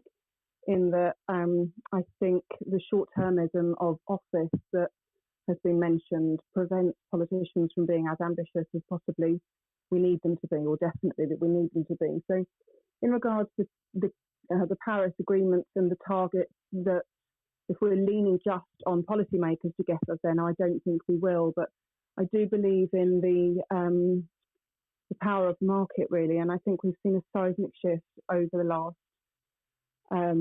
Honestly, it's been about since lockdown. I think the lens tilted ever so slightly, so that a different way of being was witnessed or was able to be viewed, and I think that's motivated the business community in a very different way. And I do think, as we've spoken about, a lot of these ideas don't get investment, or they don't get off the ground, or they take a long time to reach market at a scaled up level. And I think we're going to see a massive shift in that. Of course, we know that we are in wartime, and we know that our greatest innovations come in wartime, but also I think the language that has been used has been very scientific and engineering language around what's wrong, what the problem is, and that's not very motivating for the business community. And I think what's happened in the last certainly few months is that the business community have not only realised that they'll have stranded assets if they don't change their business propositions, but they're also starting to see the huge opportunity on the other side of this kind of infrastructure investment within their business models. And I hold a lot of hope in that, because what hasn't happened previously is follow the money. And of course, now that we've got that motivation in place, I think you'll see a huge amount of money. I was talking at Aquatech last week, and I'm coming up to COP this week to talk on a couple of things. And overwhelmingly, we hear again and again, there's an awful lot of money around for this at the moment. And there's investors are looking at where they put their money. And that, for me, is the part of the drive that's been missing previously. So I do hold out a lot of hope of business actually realising that this is an opportunity, but that we have that opportunity with fairness at the heart of it, because sustainability reporting calls for that. So I think we're in a huge shift. And just to caveat that before I close, this IFRS requirement for sustainable reporting across the board, obviously that will trickle down into other businesses, because that's what the best practice will look like, that you're taking account of all of your risks and the opportunities, of course, there, but the risks moreover. But for me, what's really interesting about that is the Forbes commented on that it was the biggest shift in financial market regulation since the 1930s, so since the crash of the 1920s and the regulation thereafter. So I do see a huge amount of hope with this underpinning standardization for the financial markets, and how that changes the perspective from a if we do this to a when we do this position. And I think that will bring about a lot more traction. So thank you for the room. Really, really interesting comments. Great, Ilana. Great for contributing. We will have a short comment here from Greg coming in. After that, we will go to Aditya, very young entrepreneur from India. And we will go to Katie after that. And then we will have Steve. And flash your mic for a few seconds. There's a lot of people on stage now, so we can see who would like to come in. I see Dan is flashing the mic. And meanwhile, Greg, go on, and then I take some notes of people who want to speak. Thanks so much, Bertola. I want to build on Aaron Berger's comment, although he's, of course, left the room. But I think he really made a great point about we have alternatives to solutions to almost everything we need. It's just that they're not commercially viable. And I think we need to be clear about what we've learned about making things, discoveries commercially viable, because for decades, and not only the U.S. government, but our research universities spun their wheels, so to speak, trying to spin discoveries out as technology transfer.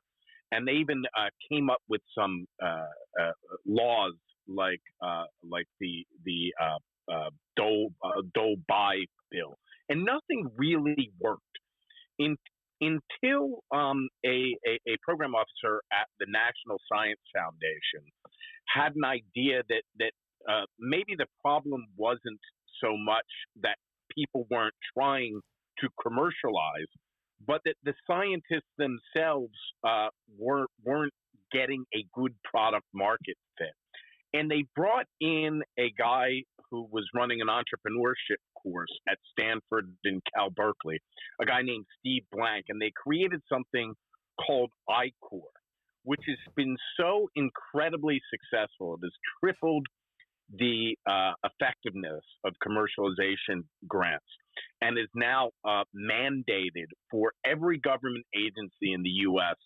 that gives commercialization grants, and has been replicated in many universities and other governments around the world. So rather than trying to encourage businesses to pull those technologies out of the labs, actually and to spin out of the labs, the idea is to actually spin entrepreneurship into the labs so that scientists can go and commercialize them themselves. And over the past decade or so, that has proven to be an incredibly effective way to go about it. Excellent. Thank you for that point, Greg. Now we'll go to a young fellow from India, Aditya Raya. So, and after that, we go to Katie, and then after that, Steve. And keep on flashing. We have a lot of great names coming up here soon. So be a bit patient. Thank you, Bert. First of all, I would like to start by thanking all the climate activists, entrepreneurs, and change makers who have come from different parts of the world in this summit. I would like to start by mentioning and adding on to the points of Greg and Anders. So I am also a bit realistic when it comes to meeting the Paris Agreement. But when I see the quote by Margaret Thatcher, a great leader, she says, if you have constitutions to write it on the hearts and not just paper. So we have to ensure that our commitment is there.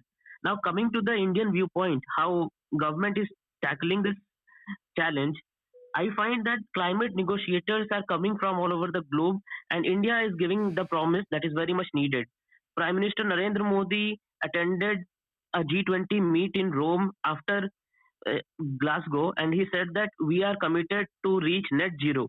Net zero is when a country's carbon emissions are offset by taking out equivalent carbon from the atmosphere so that emissions in balance are zero. India's non-fossil energy capacity will reach 500 GW by 2030. In June this year, the government has said that India has thus far got 150 GW, including hydropower.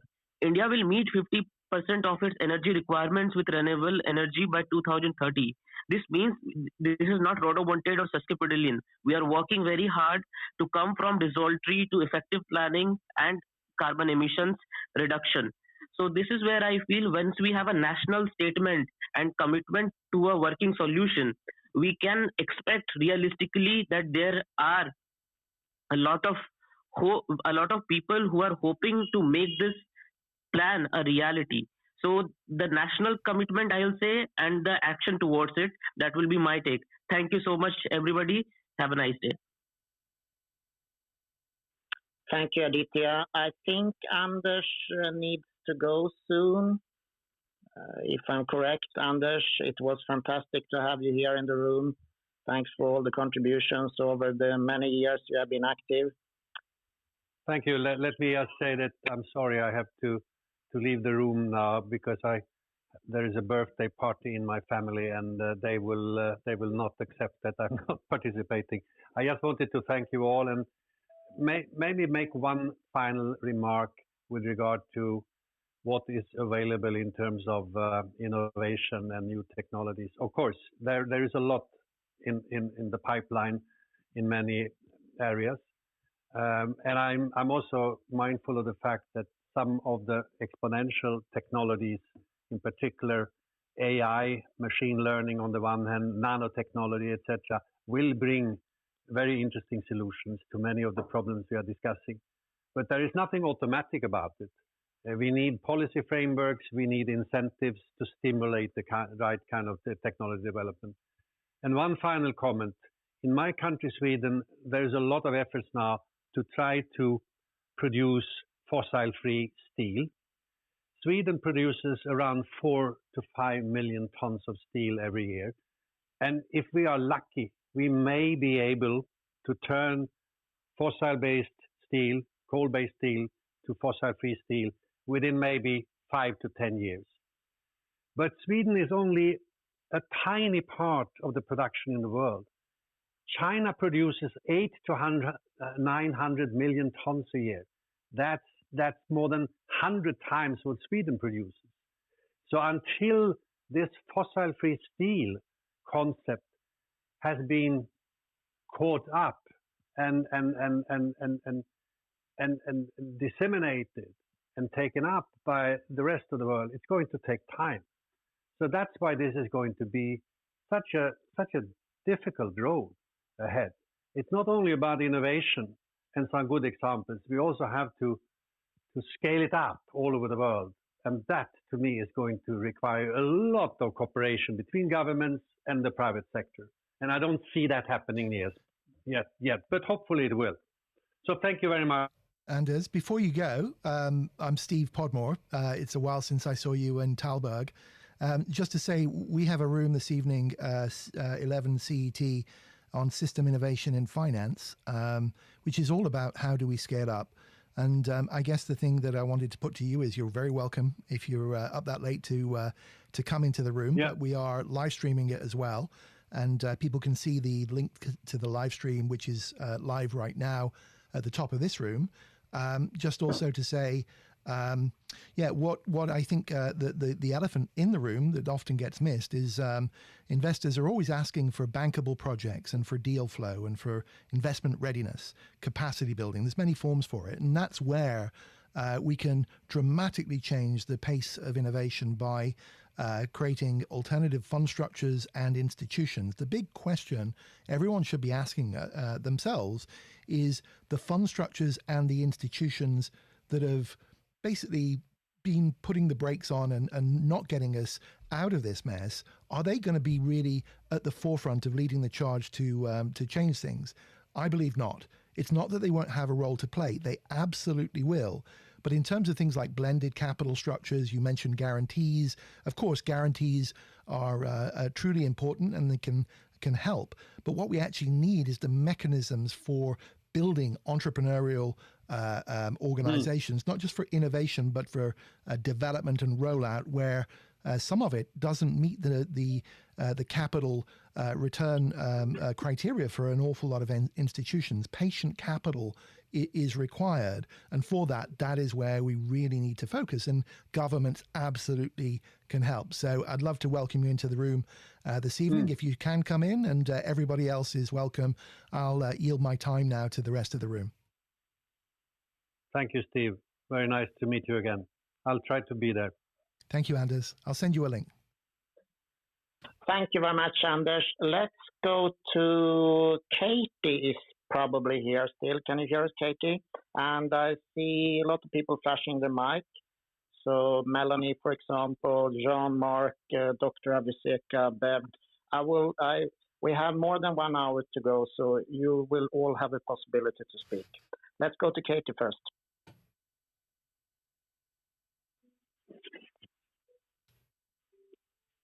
Katie, are you there?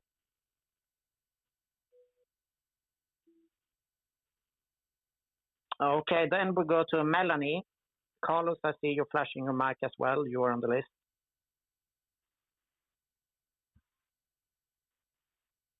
Melanie, can you come in? Can you hear me? Yes, go ahead. Oh, good. Okay. So thanks everyone for the session. I think I am optimistic about these goals only because I believe in miracles. I think if I look at the trends in the government sectors, industry, private companies, all of that, there is nothing that is part of our trends at this moment that will help us have that reach as a reachable target or target. I am sort of deep in the private industry when it comes to sustainability. I've worked on the nonprofit side, but for the last decade or so, I've been mostly in technology, telecommunications, manufacturing, and those kinds of industries, a little bit in aerospace as well. And what I see is that we have ambitious targets, and I think that we are not set up in the sort of structure that we have in this moment to move as quickly as we need to reach these kinds of ambitious goals that are being set by the agreement, but also the goals that we need to reach to have an inhabitable planet as quickly as we need that to happen. But I believe that things can happen that are outside of anyone's control. Like we saw a lot of very quick turnaround movement in the midst of COVID. And it's kind of a shame that it took something like that to spark such motion. But, you know, you had companies saying they would never allow remote work that were able to do that. People that said we would never not travel to clients who had to and had to figure out a way to make those things happen. And I think it will probably be something like that that sparks movement that we think is not possible in this current structure, that just makes it so that we don't have any other choice. I think if given other choices, we will take those other choices. But when we have no choice, we'll do what is absolutely necessary to move forward. I think also looking at the private sector, one of the things that makes it really difficult to have that really quick turnaround is that so many of the large corporations, especially if you're looking at manufacturing, anything that has supply chain issues, which is a majority of private industry right now, people are just trying to literally stop the bleeding and just trying to think about the short term and very aware of that because they've been hemorrhaging so much capital over the last 2 years. That they don't really have a choice. Like the long-term outlook is not the first priority. The first priority for a lot of global corporations right now is to stop the bleeding, to deal with right now today so that the company is here tomorrow. So I am still optimistic though, because I think that there's still the desire to meet the objectives. I think that we just need some sort of kind of global thing that happens or that brings us together to make it an imperative, a must do. And I think at this point we don't have that. So Melanie, that's what I want to share. Thank you, Melanie. Jean-Marc, you have been flashing your mic for a long time, so you can come in. And after that, we will go to Andrea, who is in Glasgow and needs to go soon. So Jean-Marc, first to you. Hi, everybody. It's a complicated question. It's a complicated situation. We heard a lot about ecosystem, holistic solutions, etc. It's hard to have ecosystem, holistic solutions when you have competing governments around the world for rare resources, etc.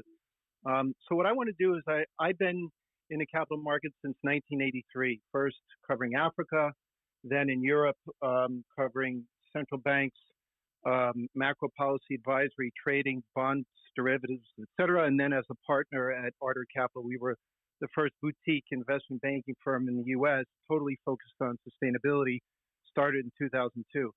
So kind of half my career has been in this space. And what I'll posture is that maybe we've seen, what have we learned from the pandemic, right? One is that a lot of people have commented there's been a lot of change that otherwise wouldn't have been changed. So that speaks to what motivates people to make change. Is it fear or is it incentives, carrot and stick? And at the base, whether you're anywhere in the financial markets, all the financial markets and all these instruments and all these structures and everything, tries to model risk-adjusted returns. And risk-adjusted returns are linked to how do people behave in different situations.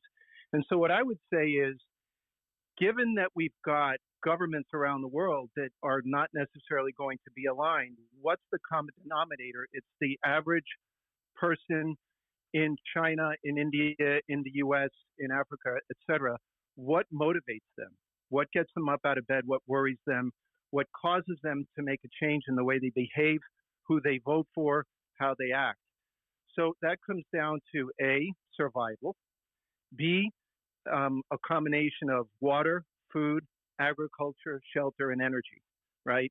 And then you place on top of that, so somebody else said, how can companies, think about 5 or 10 years down the road when they're trying to survive? The same goes for every individual, whether you're in Texas or in Chicago or in Dakar or in Beijing or wherever, or in Copenhagen. And so the common denominator, it seems to me where we need to focus a little bit more the narrative for something that gets people to change the way they think, change the way they vote, change possibly, like COVID did, their values, what they prioritize, family, spending time with people, et cetera, over money. In the US, there's been a huge job exodus. People are quitting their jobs, right? Because they want to have a different kind of life.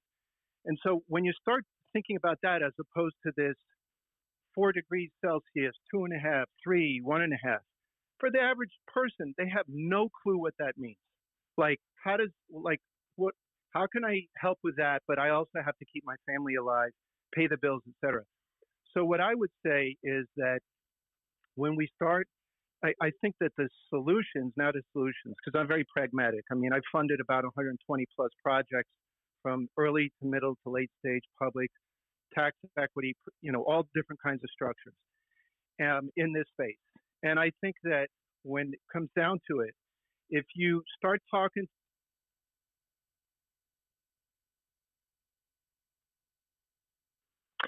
Go ahead, Jean-Marc, you are muted, so open your mic and go ahead. Sorry, where did I get muted? It's just a few seconds back. Oh, right. So I'm sorry about that. So we have a lot of people here on stage. So yeah. So what I would say is the government needs to focus on public-private partnerships, number one. The government needs to focus on energy transition through education and retraining people so they're not afraid of this new, paradigm of a clean energy economy, but they look at it as an opportunity. And then the second set of solutions revolves around leverage. And leverage is the government's opportunity, like they did in Germany. You don't think of Germany as the place to go for a beach vacation, and yet it became the fastest growing solar market on the planet within 5 or 6 years because of feed-in tariffs, right? So the government needs to focus on leveraging new business innovation and not just new technologies. We have plenty of technologies. We have to scale them. Scaling them requires capital. Capital looks at risk. Risk is linked to the business model, and so we need more business model innovation, and we need to organize that in the form of an X Prize for business model innovation, or various business model innovation support structures across the planet. And I think that's great, Jean-Marc. We have sessions later here, so we have climate and technology and investment in a few hours. So go to Sustainable Good Life and you will find the program. And if you have any comment here, if you have any question, or if you want to make a pledge or something, use the hashtag Sustainable Good Life, and we will collect all the information later. Sustainable Good Life, and you find the program. So maybe one of the sessions that are coming up in the approximately 26 hours that we will continue. You are welcome back, and we will do more sessions later. So thank you very much, Jean-Marc, for contributing. Now we will go to, I hope, Andrea. Andrea. Mustafa, we just inbox. We have a few people on the list. Dan has flashed the mic as well for a long time. We'll come to you, Mustafa, soon. Andrea, you're there? Yes. Thank you, Bartola. Thank you. I'm going to be signing off soon, so I appreciate the opportunity to give my final thoughts after this amazing discussion.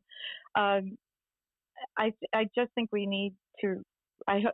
We need to remember this is a yes and moment. So concretely, the multilateral work that Aaron was talking about is critically important because globally, if we do not cooperate, and if countries that have the capacity, who have been the largest emitters, are not contributing equally or their fair share of the process, we may not reach our targets. But at the same time, so the multilateral work is critical, and we have not the global mechanism to kind of, the global wartime footing mechanism that we've talked about often in the clubhouse hallways and beyond.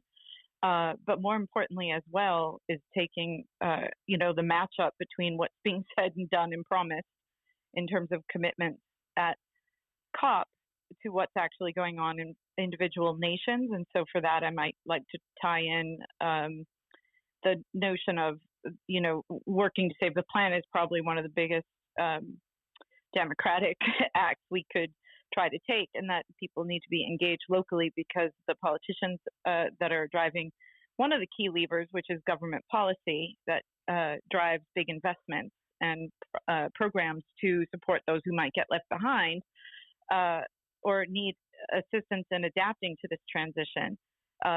That is critical, and so registering to vote and participating and trying to push that as much as possible is also key.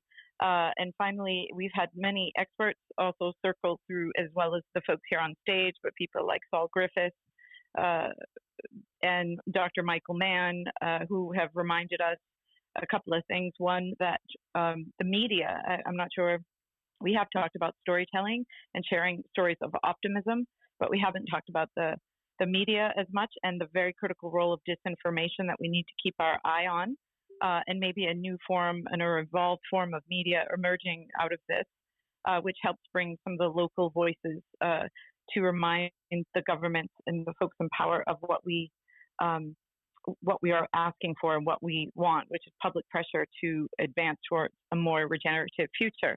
And then finally, I just want to say, in terms of deal flow and investment and innovation, we have I think several of the experts have already discussed that we have sufficient, green energy technology, and we have a lot of existing technology that will work today if we can deploy quickly what we have and make that work and solve the problems in the nitty-gritty that come with getting that deployed at the local level.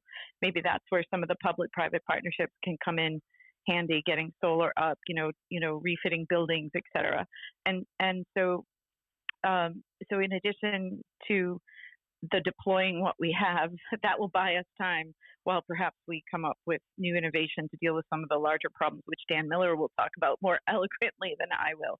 But overall, I am optimistic. I believe, though, that we have to remember social protection floors are not something I've heard talk about in many of these conversations while we focus on getting to net zero. I raise that only because there are many vulnerable people around the world that are facing the migrants. I believe someone mentioned that before, that are facing the toughest impact of what is going to come. If given the current commitments coming out of COP, we're on a path to reach 2 degrees Celsius, not 2.7, but not 1.5 either. So we need to get those commitments up, and we need to make sure that there's social protection floors for kids and vulnerable people around the world who may not vote, but will definitely be impacted. And so I think another, Paris Accord 2 that talks about the implementation of this, and to a certain extent has any teeth at all that's possible, to not forget the folks that will be most impacted by this and to make things affordable for them. Thank you for allowing me to join. It's been a privilege to be on the stage with all of you, and then I will touch base again tomorrow from Glasgow. So thank you. Great, fantastic, Andrea. Thanks for the contribution. Let's go to Dan. Dan, you're very active in the climate rooms here on Clubhouse. So what's your take on this? Yeah, so there's covering a lot of subjects, so I'm just going to hit some very high-level points for some of these things. So COP26 is all about making promises, and promises are easy to break. And so far, that's what we've been doing. And we've been doing that, by the way, since the very first COP, in the Kyoto Protocol. So I posted here on the shared link here, the pinned link, a list of what I put together as a list of policies that actually is an actual plan to reduce emissions as opposed to a promise. So I'm happy to share that with everyone, and you're welcome to share it with others. So if countries don't actually start putting the policies in place to actually reduce emissions, then the promises don't really mean much. And one of the most effective things we can do is to put a price on carbon. It's not the only thing, but it's one of the points on the plan there. But if we put a price on carbon, then fossil fuels start including in their costs some of the damages they cause, the external costs. And in a sense, the reason we have climate change today is because we have an official policy. It's not written down anywhere, but it's still the official policy that you're allowed to pollute the atmosphere for free with greenhouse gases. So we shouldn't be surprised that that's what happened. But a lot of people would complain that a price on carbon would hurt the poor. And if that's all you do is just put a price on carbon, that would be true. That would be a regressive tax. But there's a way to price carbon called the carbon fee and dividend, where you put a rising price on the carbon content of fossil fuels, and the fossil fuel companies pay it where they take the stuff out of the ground. And then you take 100% of the money collected and give it back to every legal resident on an equal basis.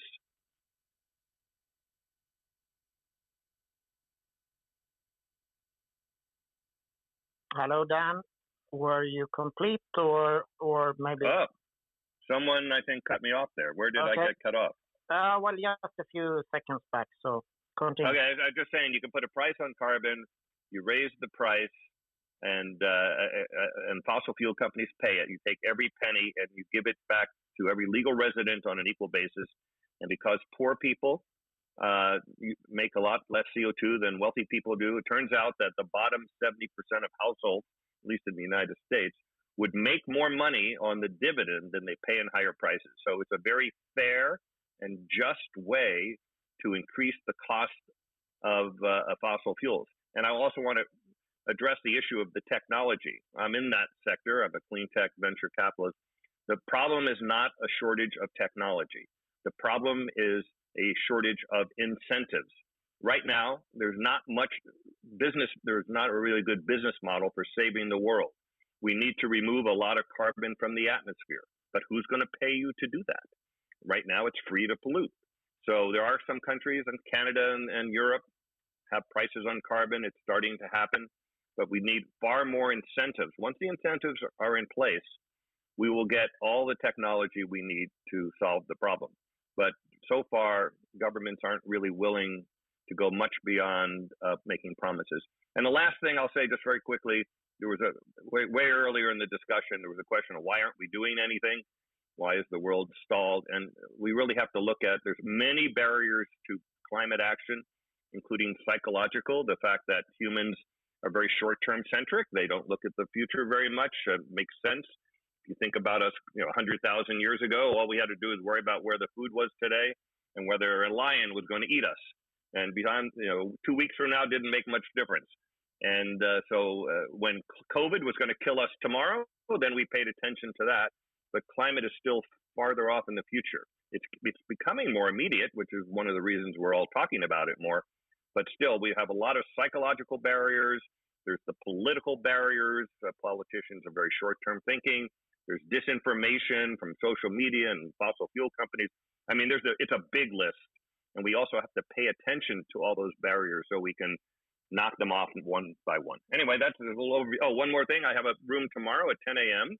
where we'll be talking about the COP26 promise to reduce coal use among most of the major countries and how that would actually increase global temperatures quite dramatically if that's all we did. So if you're interested in that, it's 10 a.m.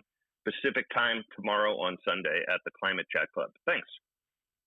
Thank you. Now we go to Bev, and after that to Carlos, who have been flashing for a long time. So Carlos should be a bit patient.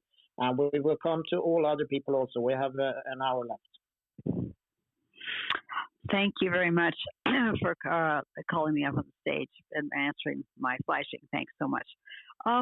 4 things came to mind, starting with the bigger things: monetary policy, needing some kind of monetary solution, absolutely. And a number of people have said that. I agree with Dan. Carbon markets, very important. Also, I've heard someone say carrots, very important. We've got a lot of sticks. We need more carrots. Now, I'm not personally associated with GCR anymore. I need to take a break, but you could look at GCR, which stands for Global Carbon Reward, and that is bio is on my that website is on my bio. Next point, agree bigger on innovation. If we can improve some of the innovation, we've done a lot of great innovation in the last number of years on this. One thing we could improve is the batteries, because we're starting to understand that while it would be a lot better for each one of us, our personal footprint to drive an EV, on the other hand, we are making a bad problem with some countries that have those that have those minerals that are being mined. Also, do direct air capture. Do it better. Learn to do it better. We're going to have to do that. Point number 3, and I only have 4. These are the ones daily. Speak to people. Speak to everyone you know. Speak big. Speak small. Friends, family, strangers. Change minds. I agree totally. We've got to keep influencing people. Last point is make personal change. I would imagine that most people on this call have made personal changes. I have not made all of them, and maybe some of you also haven't all done either, but keep doing that. Thanks so much. I'm Bev, done speaking. Great. Thank you for contributing, Bev. Let's go now to Carlos. You have been flashing for a long time. Hello, people of the world. Thank you so much for letting me speak. Can you hear me? Yes, go ahead. I'm an electrical engineer, inventor, entrepreneur, and I have a solution to try to help the world. We're creating an open innovation engine that will allow people from all over the world to participate in the innovation marketplace. This is very important because right now only 5% of the population is participating in innovation. One of our portfolios is a sustainability portfolio that can create greenhouses, buildings, skyscrapers that can grow organic fish plants and mushrooms in extreme environments, think deserts and tundras. We want to bring this innovation to the world, and we want to do it in a collaborative way where all technology is free for personal and educational use. As we know, open source has opened many, many things, and I agree that governments have helped, but at the end of the day, you can't eat money, and we need open collaboration, and we need funding structures to allow this. The blockchain will allow micro funding. It will allow people from all over the world to contribute to important projects. And this, I believe, will solve many of the problems that we're talking about right now. If anybody's interested, I have greenhouses that can feed you organic fish plants and mushrooms. Our technology is free for everybody in the world. The only reason we protect it is to make sure that the other entities do not take it. That's all I have to say, and I thank you very, very much for the opportunity to speak to the world. I think you should join one of the rooms later. We have technology and finance and also system innovation and finance later with Steve Podmore here, and a lot of other great rooms. So go to Sustainable Good Life and check the program. There's approximately 10 more sessions with different background and different topics there. So let's go to David Macias. David Macias, are you there? I am indeed. I should put my headset on.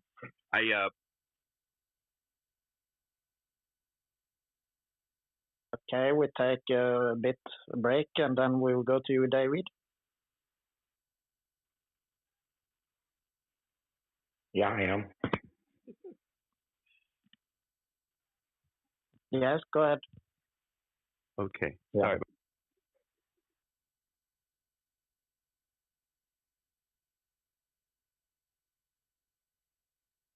Do you have a problem with your mic, David? I'm good now. Thank you. I'm sure you can hear me now. I was having problems, but I think I'm good. So I'll go ahead and just real quick here. Man, what a great room. The spirit that comes from Clubhouse on this topic has been great, I think, for all of us. COP26, how that fits into it. People have addressed it. What I think we need to do is not get too depressed by it. The business innovations or the business progress is how I'd put it that Ilana was speaking to is some of the great silver lining of the year. And so businesses are going to be doing the leading. The UK's legislation has been way ahead of a lot of certainly what we're doing here in the States. We're falling way behind. But because of all of this, all of these things people are saying, the topic that comes up every so often, I think, is really the most important takeaway, which is just the personal, taking our own steps. People keep talking about action. We point fingers a lot, and they need to do their job, the legislators. But we're going to this is going to be a bottom-up type of movement that's going to be what changes our situation. So I just wanted to, people talk about innovation, yes, but somebody earlier brought up the point of it's about the commercialization. And, I've been doing startups for 3 decades, in tech. It is about the deployment. It's all about the deployment. So, and there's a lot of solutions out there. So in any case, that's my point for now. I speak a lot on here with everybody, sending big hugs from Seattle to everybody as well. Thanks for letting me share a few thoughts. I will check out the program. Really excited about the program you all put together for the weekend. Thank you. Yeah, it's coming together very nicely. And we have a few slots for tomorrow afternoon, Central European time. So reach out to some of the moderators on top if you would like to host a session. And later we aim to do a similar co-creation summit around World Economic Forum in 2 months approximately. So hopefully many clubs or people here in the room, I see a lot of club moderators here, can join that session. That will be a bit more around inclusive economy, regenerative economy, that sort of topics. So you're all welcome to come back. Education, learning. I see Todd here is doing fantastic rooms and human skills with Greg. So let's build something great together. Bertolo, can I just add? Can I just add? Yeah. For anyone in the room, of course, you can all ping people that you know and bring more people into the room, and it would be hugely appreciated, as well as screenshotting the room and tweeting out to your followers, posting it on LinkedIn, on Instagram. The more, the merrier, right? Yes, absolutely, Steve. Kai wanted to come in, and then. Well, only that remind us we have also a room around technology and finance a little bit later today, and you can. I'm going to give you some facts and how you can attend to that, but it's going to be the same type of discussion we have here, but more deep into the technology and finance issues. So you're very welcome to take part of that. And that's 8 o'clock Central Europe time. Yes, among others, Florian here on top, Bamboo Capital and Democratized Impact Club will be part of the panel. So welcome back a bit later. Thank you, everyone who contributes. I would like to go to Christiana from Greece, if you are here. I know you for many years, and you do very practical things on the ground in Greece, building a better future. So what's your take on this? Hello, can you hear me? Go ahead. Yes. Yes. Hello to everyone. I am honored and privileged to be in the room. Yes, we would like to pilot a regenerative village out of empty villages that they are in our region, which is southern Greece. We have come out and seek help to do it. We have people that they have supported us. Bertola was one that opened the door to us. Dr. Gunther Pauli was another person.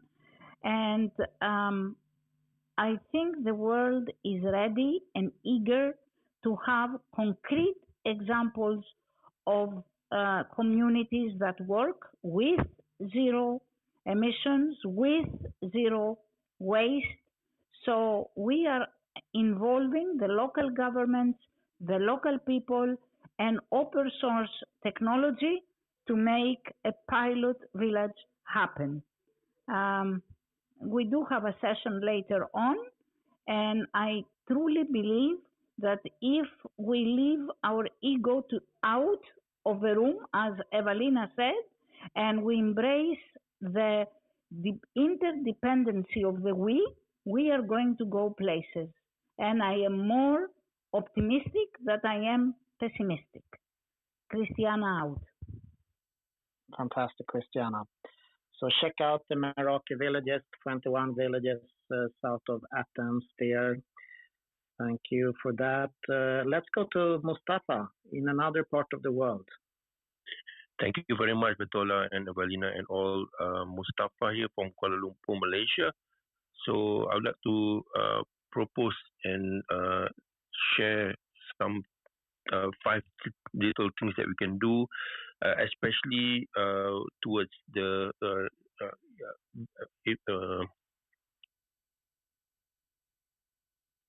Go ahead, you need to unmute.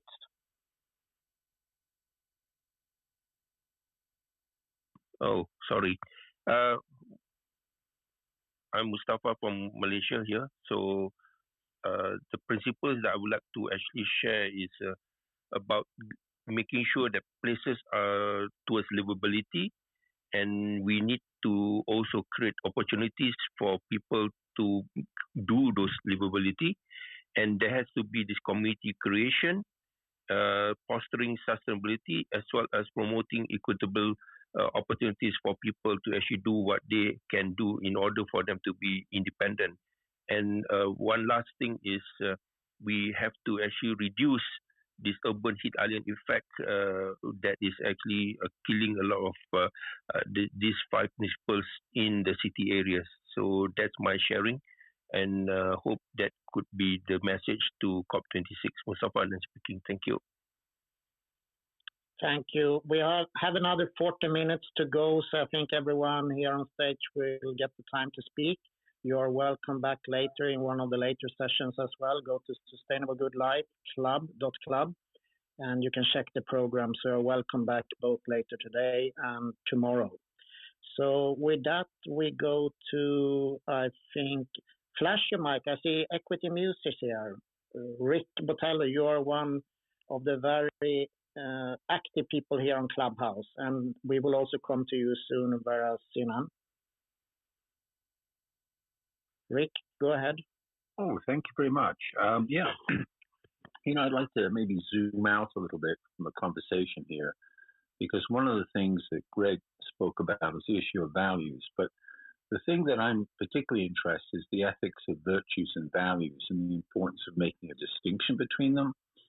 Because when we talk about values, we often think of them in a hierarchical sense. And unfortunately, our differences in value systems create over conflicts and malalignments. So our values actually divide us, whereas we can use our virtues to unite us.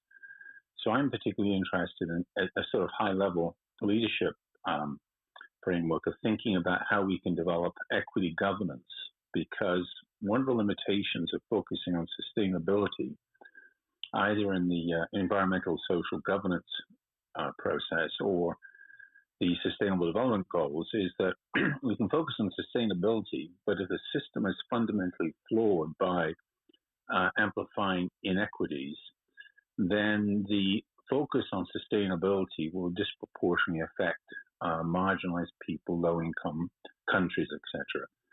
So I think we need to look at equity through a different lens. I'm looking at from the lens of virtues and not values. And if people are interested in this exploration, I do host rooms on this, and I have one tomorrow afternoon about 3 o'clock if people are interested. Because I think unless we develop the governance structures to be able to do this well, we're going to be at cross purposes. So I hope people might be curious about exploring this type of conversation. The other thing is we need to be able to scale up these conversations.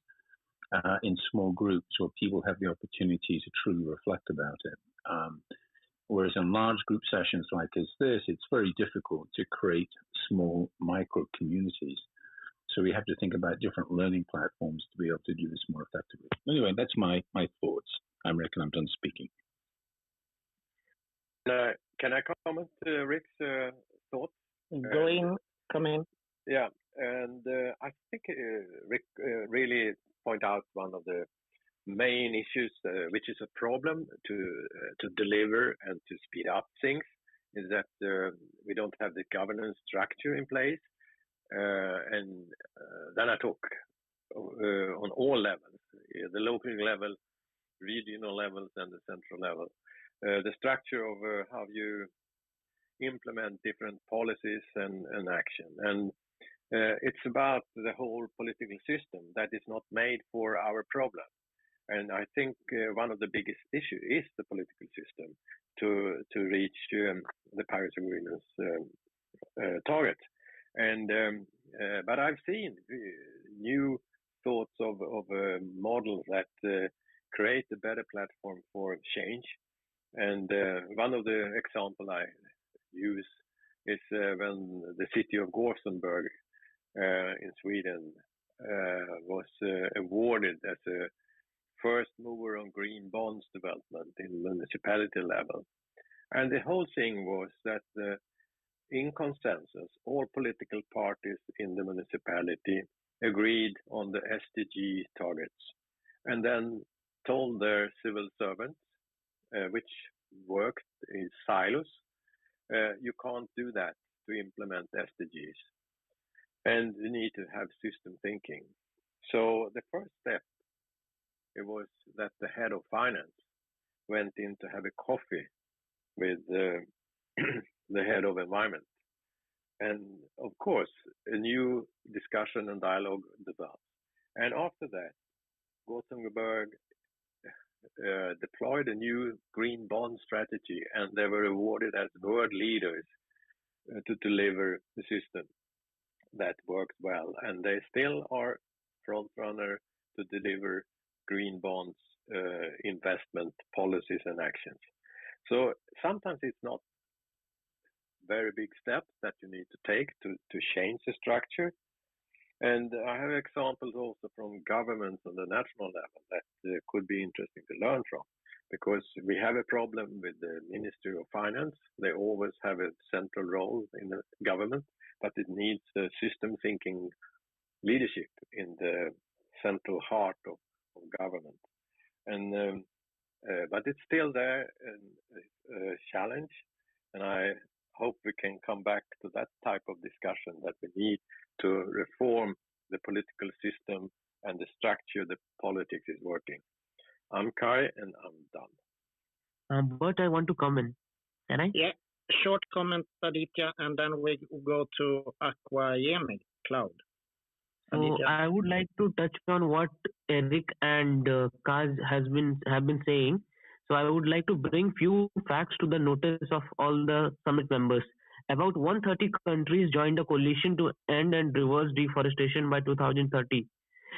And India and UK co-launched an initiative called Green Grids Initiative, One Sun, One World, One Grid, backed by 80 countries to dramatically accelerate the global transition to a cleaner energy. And there has been climate financing commitment, 500 global financial services firms that represent potential funding of $130 trillion, some 40% of the world's financial assets, to prioritize climate goals. So I would definitely say that we are not working in silos now. We are all collaborating to accelerate the climate change that is happening, and finance is also coming in. So yes, India is playing a very cardinal role here, and we can see that by the commitment of Mr. Narendra Modi ji. Yeah, maybe a small comment there. Modi also talked about the late contribution for when they will reach the Paris Agreement to 2070, which is later than China. So we have a little bit of challenge there. But of course, pressure and changes can go faster. Thank you. Let's go to Aquayemi Cloud, if you're there, and after that we go to, I think it disappeared. No, there, Vera Sinan. Vera Sinan. Hello, good evening, everybody. I think first and foremost, we cannot have a COP26 summit that has half of percentage partnerships that fund for fossil fuels and also are not eco-friendly within as businesses. Two examples are, or one example is NatWest, which is a UK bank and which is still funding for fossil fuels. My name's Claude, and I am an activist for reducing inequality in education. And I believe that the road that we need to take in taking action for climate change is for leaders to understand the seriousness of Code Red and to understand the importance of climate education. But when I mean climate education, in the way how it could be taught by activists and people who are aware of the actual seriousness of how they can, you could say, educate the next generation, the current generation, of how they can get involved, and also, of course, the actual breakdown of the importance of why we have the issues that we have and of how they can be eco-friendly. I think also the importance is we cannot have leaders, of course, that are sleeping through a COP26 when there are important topics being covered. I think it's also important that the activists and campaigners, like my fellow campaigners, need to be adhered and listened in the facts that we give, and that it's been years of many conferences that we've had and there's been no solutions. So it's a bit of the fact of kind of delivering and listening and understanding of the best way to practice of being eco-friendly, and to also understand, I think you could say, the seriousness of partnerships that are not really in it for the cause and who have been informed to be more eco-friendly. And yes, I think it's a way forward of having climate education, and also America needs to understand that it's very well to be advising other countries to be eco-friendly. However, if their country and their own convoy is not eco-friendly and not being a good of practice, then you cannot really explain that other countries need to be more eco-friendly. So I think those are important points to consider, and I look forward to the leaders adhering to that and to other people who practice being eco-friendly. Thank you. Thank you. Let's go to Vera Sinan now, and after that to Stephanie. And flash your mic if you want to come in so I can take note. I see you, James, there. And Piotr, I put you on the list. Oh, the great things are happening here for saving the human race. I was very surprised that in this forum I never hear the word phytoplankton, microorganisms, because we are dealing with carbons. If you go by micro, because carbon is a micro, right? If you want to deal with this micro problem, we need to consider phytoplanktons, which producing the largest amount of oxygen in atmosphere. In that, right now the phytoplanktons are evading around 20 to 28%. It is a upcoming endangered thing. So in that thing, we need to artificially will cultivate all the phytoplanktons and the storage in the different places. We have necessary technology with us, but it is a time to act as soon as possible. And one more thing, if you go by micro world, the bacteria play the vital role to save us. So it is a time to save microorganisms, microbacteria, particularly the phytophthora are the very beautiful creatures. They are always fighting for our benefit. And we need to convert all our waste into wealth. It is the industry right now we need. The infrastructure in each and every country have the different problems.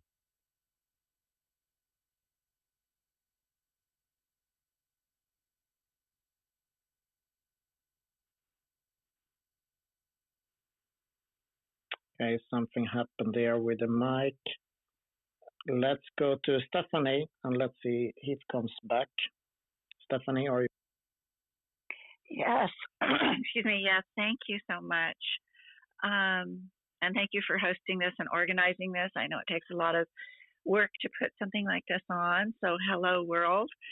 I just wanted to echo what others have said. Margot, someone else, I can't remember everyone's name, to encourage people to get engaged in the process at whatever level they can, and to encourage everyone here, everyone listening, to invite people in. Often it just takes you holding someone's hand. I think that we need to calibrate ourselves when we're communicating with different entities and with others. So if you are talking to elected politicians or leaders of corporations or et cetera, you can be strident and strong, and you can be dramatic, and you can say and do the things you need to say to get on their radar. When you're talking with your neighbors, you need to be a little gentler, because some people don't know, as someone said, 1.5 degrees. What does that mean? They might not be registered to vote, so maybe they just need a little help. Maybe they are registered and they don't vote, and they don't know how to ask a politician a question, or they don't know how to call a politician and use their voice. So I would say, grab somebody's hand, gently help them, and then calibrate up when you're dealing with higher levels of position, so elected people or people who run companies, etc. So with that, I conclude, and I thank you for the opportunity. It's basically anybody listening, please take some action, every day or every other day. And I am complete. Thank you. Thank you.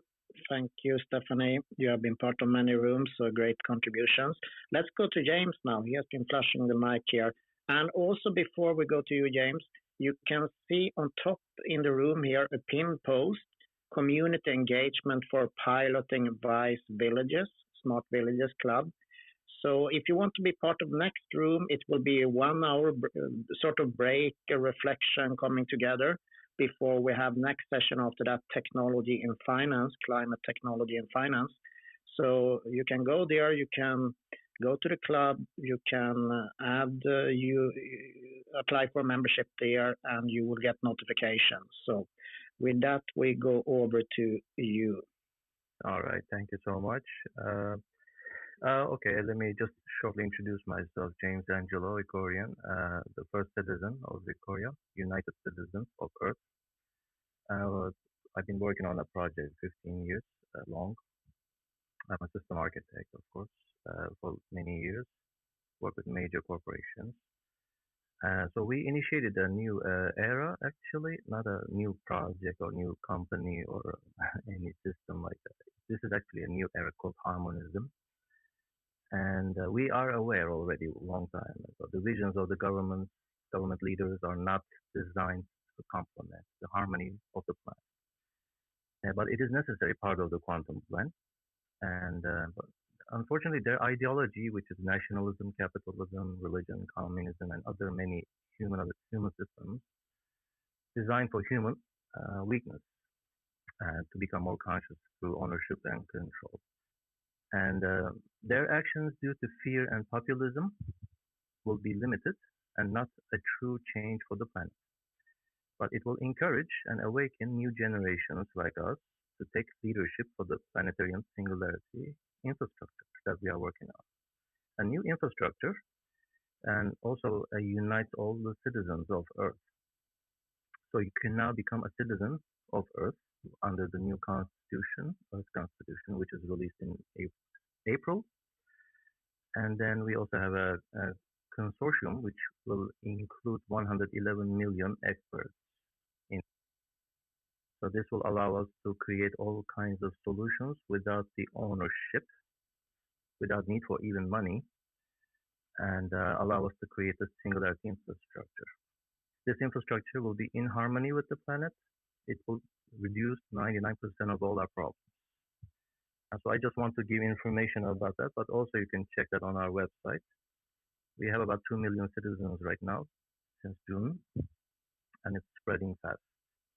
And this is basically what we see as the only solution. And we are extremely excited, of course. I am excited myself.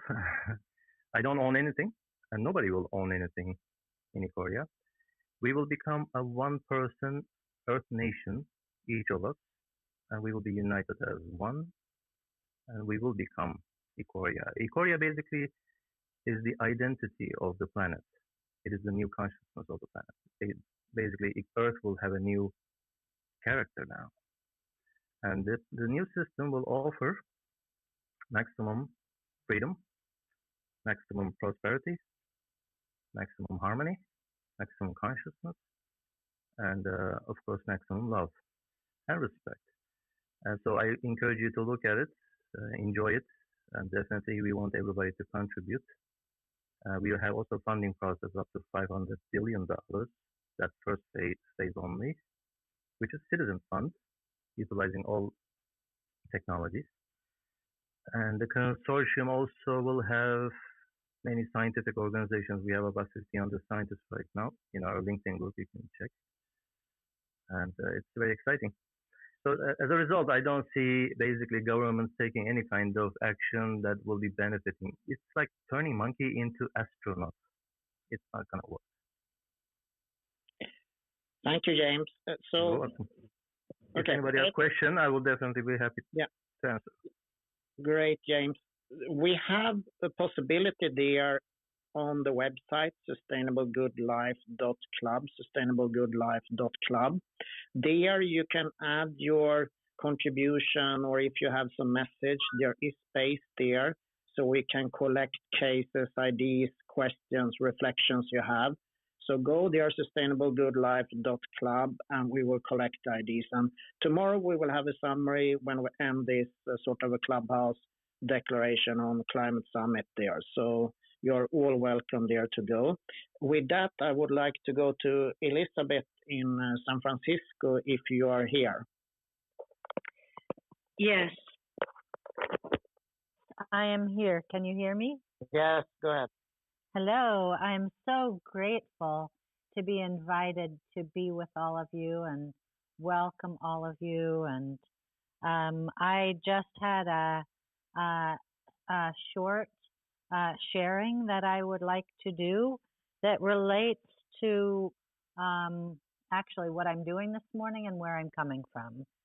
This morning, I'm with a group of functional medicine doctors and researchers, and we're looking at how we can heal people, but also I would add to that how we can heal the planet. That I think that there are ways that, I don't know, we could even be grateful for the virus because it's given us a pause. And in that pause, we can learn to listen a little bit better and fall back in love with Mother Nature and include ourselves in nature. We are actually part of nature, and maybe have a bit more reverence for human beings as well as the earth. And in this way, start to shape our actions that we're taking. We have this moment, as James was just saying, to declare ourselves as the actors in this situation and to take our roles and make our pause list. I was just with Paul Hawken and his regeneration effort that he's making. And I would remind us that each of us has the ability to act as individuals, as villages, as groups, and that we can egg each other on in our communities. That I'm sure everyone realizes has gotten up in the morning and had January 1st, the beginning of the new year. We make these resolutions, and by the time we get to January 5th, Maybe we already forgot what we declared.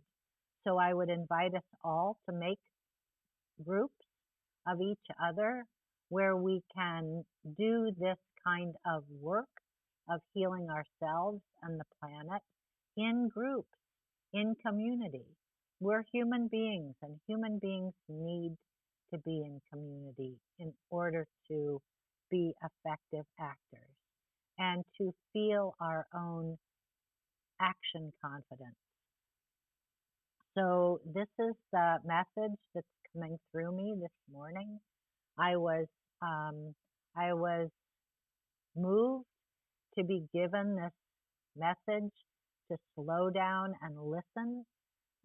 That's happened since the COVID pause. And I would invite all of us to take time to listen to our intuition and take time to listen to ourselves and each other and nature.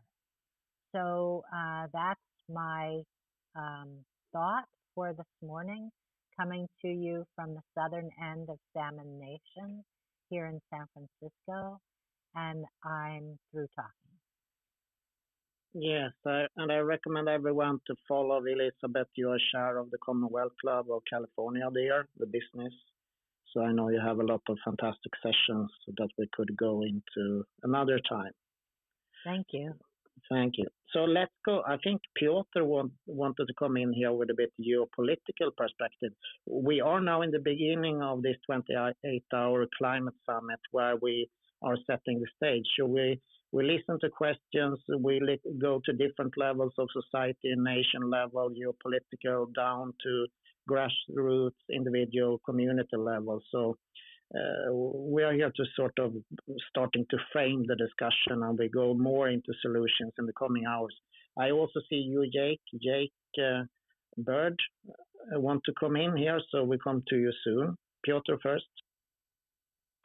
Thank you, but good morning from the West Coast. Very good discussion and very nuanced and multidimensional.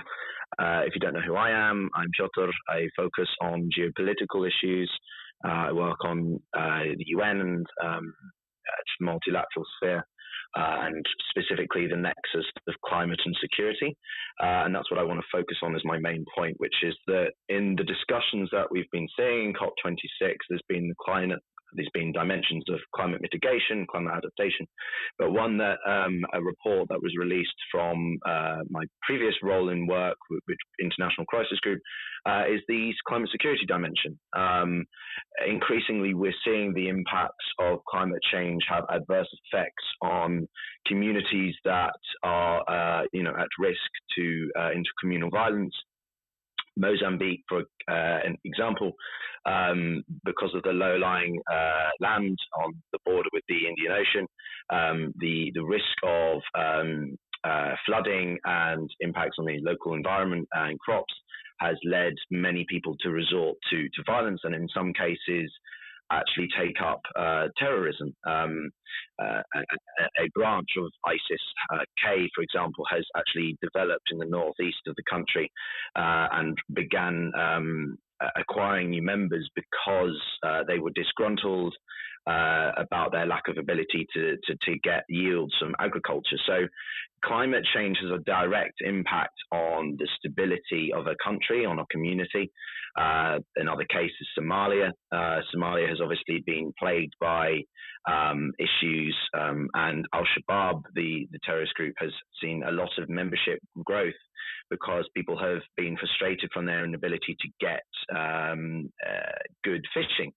So people resort to livelihoods where they know that they'll have a sense of purpose, a sense of ability to earn an income, even if it is an extremist, terrorist organization. So there are direct links between the impact of rising sea levels, drought, and this also has implications on UN peacekeeping as well. I'm writing an article currently on the necessity for a UN climate security resolution, which would be a significant product, which, if it could be passed, whilst not necessarily binding, it would emphasize the importance for countries to understand and look at the connection between security and climate change.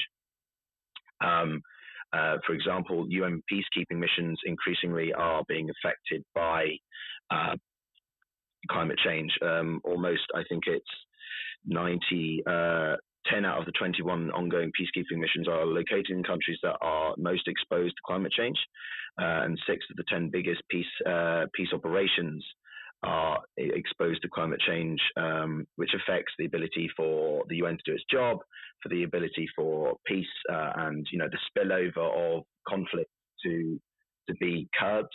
We can see this in the Great Lakes and also the Sahel, where the continued desertification on the west of Africa is causing a huge amount of issues for stability in Mali, Burkina Faso, and other countries. So I think when we talk about these things, we really need to consider the climate security paradigm, because it has a lot of implications for the ability for places to effectively adapt or to mitigate climate change, if that's still a possibility. And also just on the UN generally, the UN is trying to shift from a peacekeeping narrative to one of peace building. But the thing is, if you don't have the stable environment to do that, it really impacts the ability for a country to move from, say, a failed state to one that is a little bit more stable. Thank you, Piotr. We don't have many minutes left, but we have many hours to go here before we have completed this start and the climate summit. But I want to hear Jake first. Jake Bird, are you there? Yes, I'm here. Go ahead. Okay. So I think one of the most important ideas is to have a sort of a sober, rooted in reality perspective of the position that people are in today when it comes to change making. It's really easy to try to blame it on government, and I'm not necessarily one for government in general, because it tends to become negative or corrupt in most cases across the world. But it is also in America a direct reflection of the people that are in it that hold the power. So in this case, the people that hold the power are the corporations, and they've sort of held the power for a long time. And COVID-19 sort of brought to light a lot of the powers that corporations have. I kind of unfortunately believe that this was sort of a corporate takeover instead of or against the constitutional rule of America and the world, mind you, because right now the holding back of great ideas is one of the biggest problems. Like Dan said before, and Steve, we have great ideas that are out there. It's not a problem about ideas. This is a problem of access to freedom and choice. Great to come up again, Jake. Some problem with your mic. Jake? I got you. Can you hear me now? Can you hear me now? Yeah, go ahead. So, unfortunately, the capitalism is supposed to fix a lot of this stuff. Our ability to choose freely is supposed to sort of fix a lot of these issues. But right now, with constitutional rule being overtaken by corporate rule, as far as the influence for money goes, the choking of capitalism is at its foremost.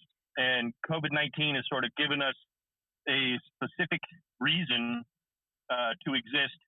And a lot of people are quitting their jobs because they know that just barely making it is not going to cut it. The biggest change I believe that needs to take place is within the actions of people. It's not about what groups you can join or how you can talk or point out whatever is best that you're doing specifically in the world. You need to integrate life, or your life and your actions with government actions. So you need to learn how legislators do their job and become someone who will influence legislators in their job process. Get involved, of course, with voting, and then also not only that, but get involved with corporations. Find out who's running them and what their true core values are. And whatever types of manipulation to the existing structure needs to take place will then be defined by how much the people around us, and yourself included, get involved. And then you can kind of see where things need to be fixed and where things don't need to be fixed. Right now, we've got corporations all over the world that can move freely, do not have limitations with government. They can go wherever they want and do whatever they want. That's a lot more free than the people of the world are. We've got borders all over the place stopping people from moving, but corporations can come in and do whatever they want. And I'm not totally against corporations either. There are some great corporations out there. But there is no structure on finding out which corporations are the ones that are corrupting society and which are not. So when that is dealt with and the influences of the world can be governed by choice by the people, we'll have something to work with. There'll be actual process or progress becoming or being made. But until this is dealt with, I do believe that all of us are kind of just shouting into the hole when it comes to coming up with an idea or telling everybody what we've done or what we're going to do or how we're going to do it and all that. Until the people who control things are out of the way and the ability is changed, I don't think much is going to happen as far as that goes. But, that's just my point of view on the matter. Thank you. We are coming to the end of this very long 3 hours setting the stage session. Piotr, you have some problem with your mic there, so can you end your conversation? Then we want to have a short poem, I think, from Braden, and then Kunal will end the room. And we will have another room, as you can see on, it's gone now, but you can see all the upcoming sessions there. If you go to Sustainable Good Life on top, you can see the links to next session. So no problem if we next session is a bit of bonding session. So continue. Thanks, but no, I don't know what happened, but I'll just end with that. I think remembering the geopolitical perspective is important. UN is the place that a lot of this is going to be done from a top-down perspective. And unless we can get effective international cooperation, then a lot of our efforts to make climate change prevented is going to be difficult. I would also like to just add that one of the biggest things about all of this is that we need a behavioural change. We need a cultural shift from overconsumption and just a sense that we need to consume, and begin to think more about being selective with our choices, making informed choices, and that's where the bottom-up approach is incredibly important. As individuals, we can't have as much of an impact as 71% of emissions come from 100 largest multinational corporations, but our individual choices, like what we eat, how much we travel, how we travel, and things like that, do make a huge impact on climate change. So having these discussions is incredibly important, and I'm very glad that we are doing so. So thank you. Thank you. Raiden, do you want to come in with a poem before Kunal closes the room? Hello, Rahul, everyone. Yeah, thank you. What a wonderful place to be in co-creation. Getting very optimistic. Is it okay I just say a couple of words? Yes, go ahead. And speak a bit louder if you can. It's a bit hard to hear. Yeah. Coming back to what we talked about in the beginning about press conferences and storytelling, we'd love to have that focus on the climate situation we are in. It was press conference very often, yes to that, and was telling people what to do, maybe a bit no to that. But what if we did two things in parallel? Like this time is a time for integration. So doing like we're doing trauma surgery, do no further harm, like facts and all about how the situation is. And in parallel, getting all those inspirational stories. Like in Norway now, we are seeing regenerative farms popping up all over. And just to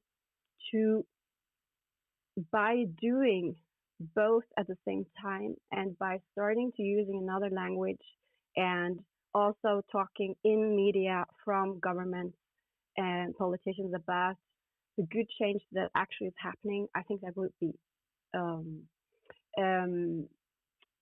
inviting people to tune into change, because we are change. So not convincing people, but seeing that, wow, it's possible. I think that's hope for the future. And my poem is an invitation to this, to that Mother Earth is abundance, and she will save us. It is time. We cannot fix the planet. We cannot save the ocean.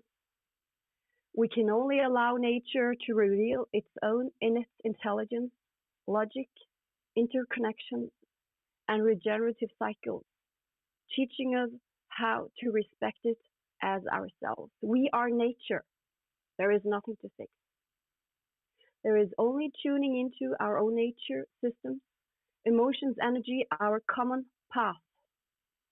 By doing this, we open up the door into our renewed collective imaginary, experiencing it as freedom, thrivability, and belonging. It starts in this moment, not with heroes, but with us. You and I regenerating our own hearts, enabling ourselves to hold space for friction, old and new, the power structures falling apart, and the emergence of our new self on an individual, relational, collective, and planetary level. The regeneration is already mirroring itself through all the layers of the earth, our souls, and our purposes. Invite yourself to join. Welcome. Thank you. Before I leave the word to Kunal, you can see on top the pinned group, the pinned next room that is coming up, community engagement for piloting Vice villages in the Smart Villages Club. So go there a bit in a few minutes, so we will have another type of conversation. Kunal, over to you. Yeah, so thank you. That was so beautiful. I feel like that is such a perfect way to close this room. This is not the end. This is just the beginning of the marathon. So please don't leave. It's more like getting off this train and getting on another train. Before we get on the other train, I just wanted to express my gratitude for Steph, who's been in the audience all this time and also was on stage earlier on. Gray Mumford, who's in the audience as well from Clubhouse, and all of the Clubhouse team. Kelly was here earlier. I just want to express my gratitude to all the speakers, all the contributors, and especially all of you in the audience. Without you, we would have no shot. I do believe that we cannot fix the earth, but we can try and save each other and save ourselves from making the mistake of making the world worse for humanity. It is true that the world doesn't need us as much as we need the planet. So when we launched Operation Hope on Earth Day, the dream and the hope was to help our planet every day. So with that, I would invite all of us to make a commitment to help ourselves, as in help our people, and help our planet every day.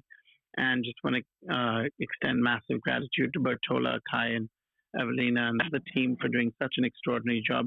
Again, please click on the link upstairs. Definitely follow all the moderators. Follow anyone who you resonated with. You do that by clicking on their profiles and hitting the follow button. And do come back. We will be closing tomorrow in We the Future as well, as the marathon comes to a close. But for now, please click on the link above and join us in the next room.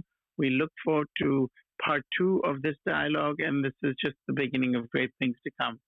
Thanks everyone for being here, and we will close this room in 5, 4, 3, 2, one.